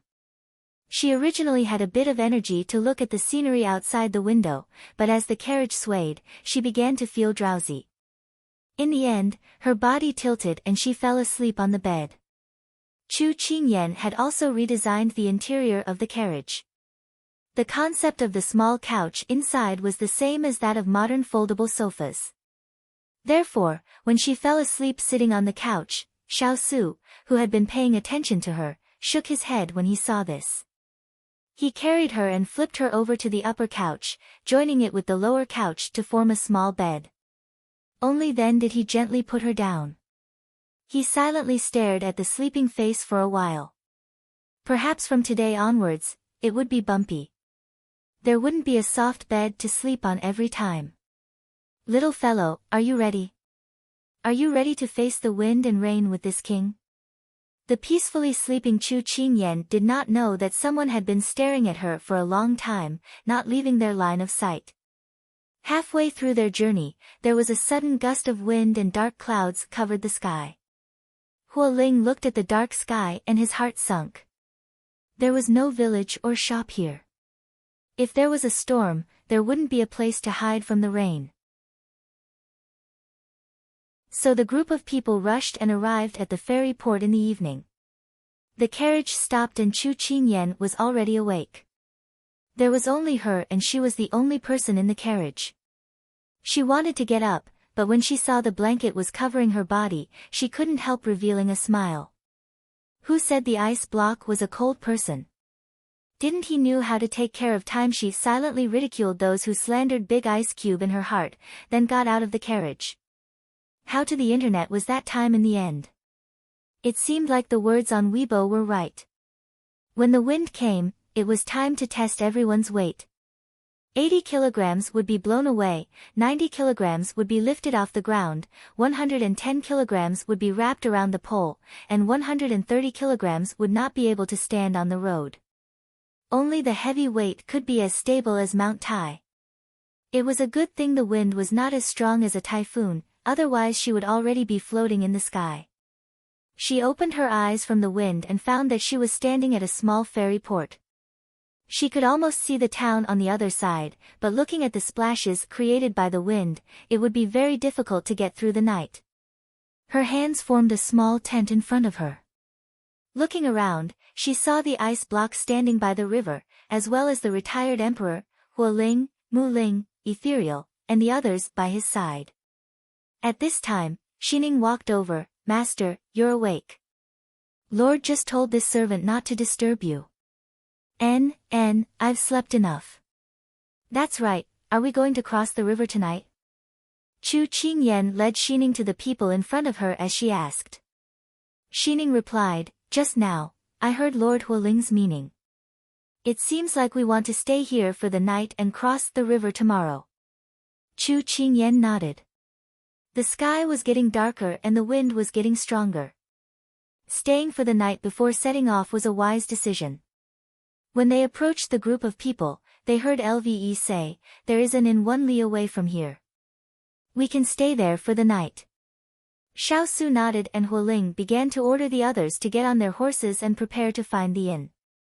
Chu Qingyan approached Lve and asked curiously, "Lve, you don't leave the house. How do you know there is an inn here?" Lve smiled faintly, "Little Gongzi, Lve's main responsibility is to memorize all the places in our Sichuan that we can stay in. Everyone has their own specialties. This servant is only doing her job well." Outside, everyone called Chu Qingyan Little Gongzi. Her identity was Xiao Su's younger cousin called Chu Yan. Of course, Chu Yan was given by Chu Qingyan herself. Originally, Xiao Su called her Xiao Yan, but when she said that, she immediately rejected it.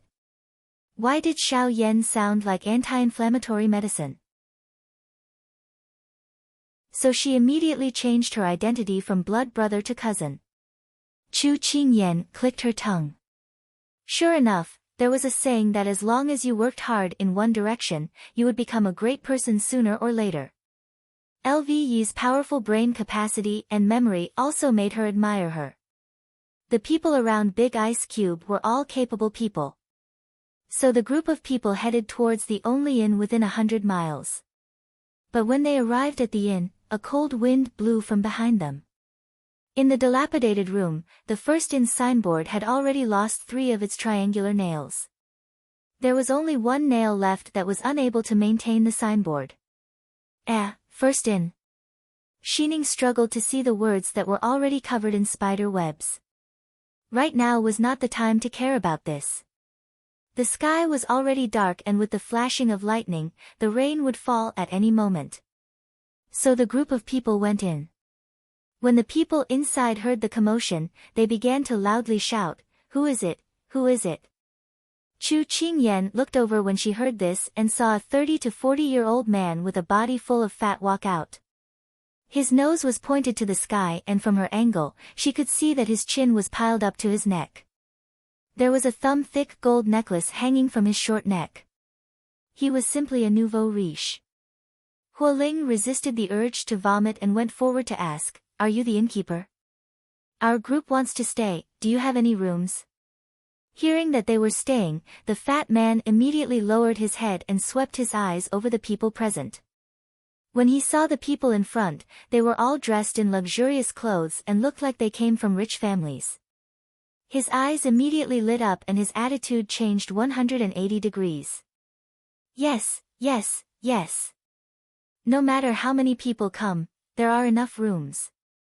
At this time, another voice sounded out, "Damn ghost, what happened?" The fat man immediately turned his head and replied, "Woman, the big head is here." Once he said this, he realized that he had misspoken. The fat man immediately smiled and corrected himself, "Honored guests are here." Chu Qingyan's face turned dark. "You're tuning into the Blissful Bookshelf YouTube channel. We're so grateful for your support and don't forget to subscribe to join us on this incredible journey through captivating stories. Your generosity through donations truly makes a world of difference, as it's the primary source of revenue that allows me to expand and enhance this channel for you. Thank you from the bottom of my heart for being a part of this adventure.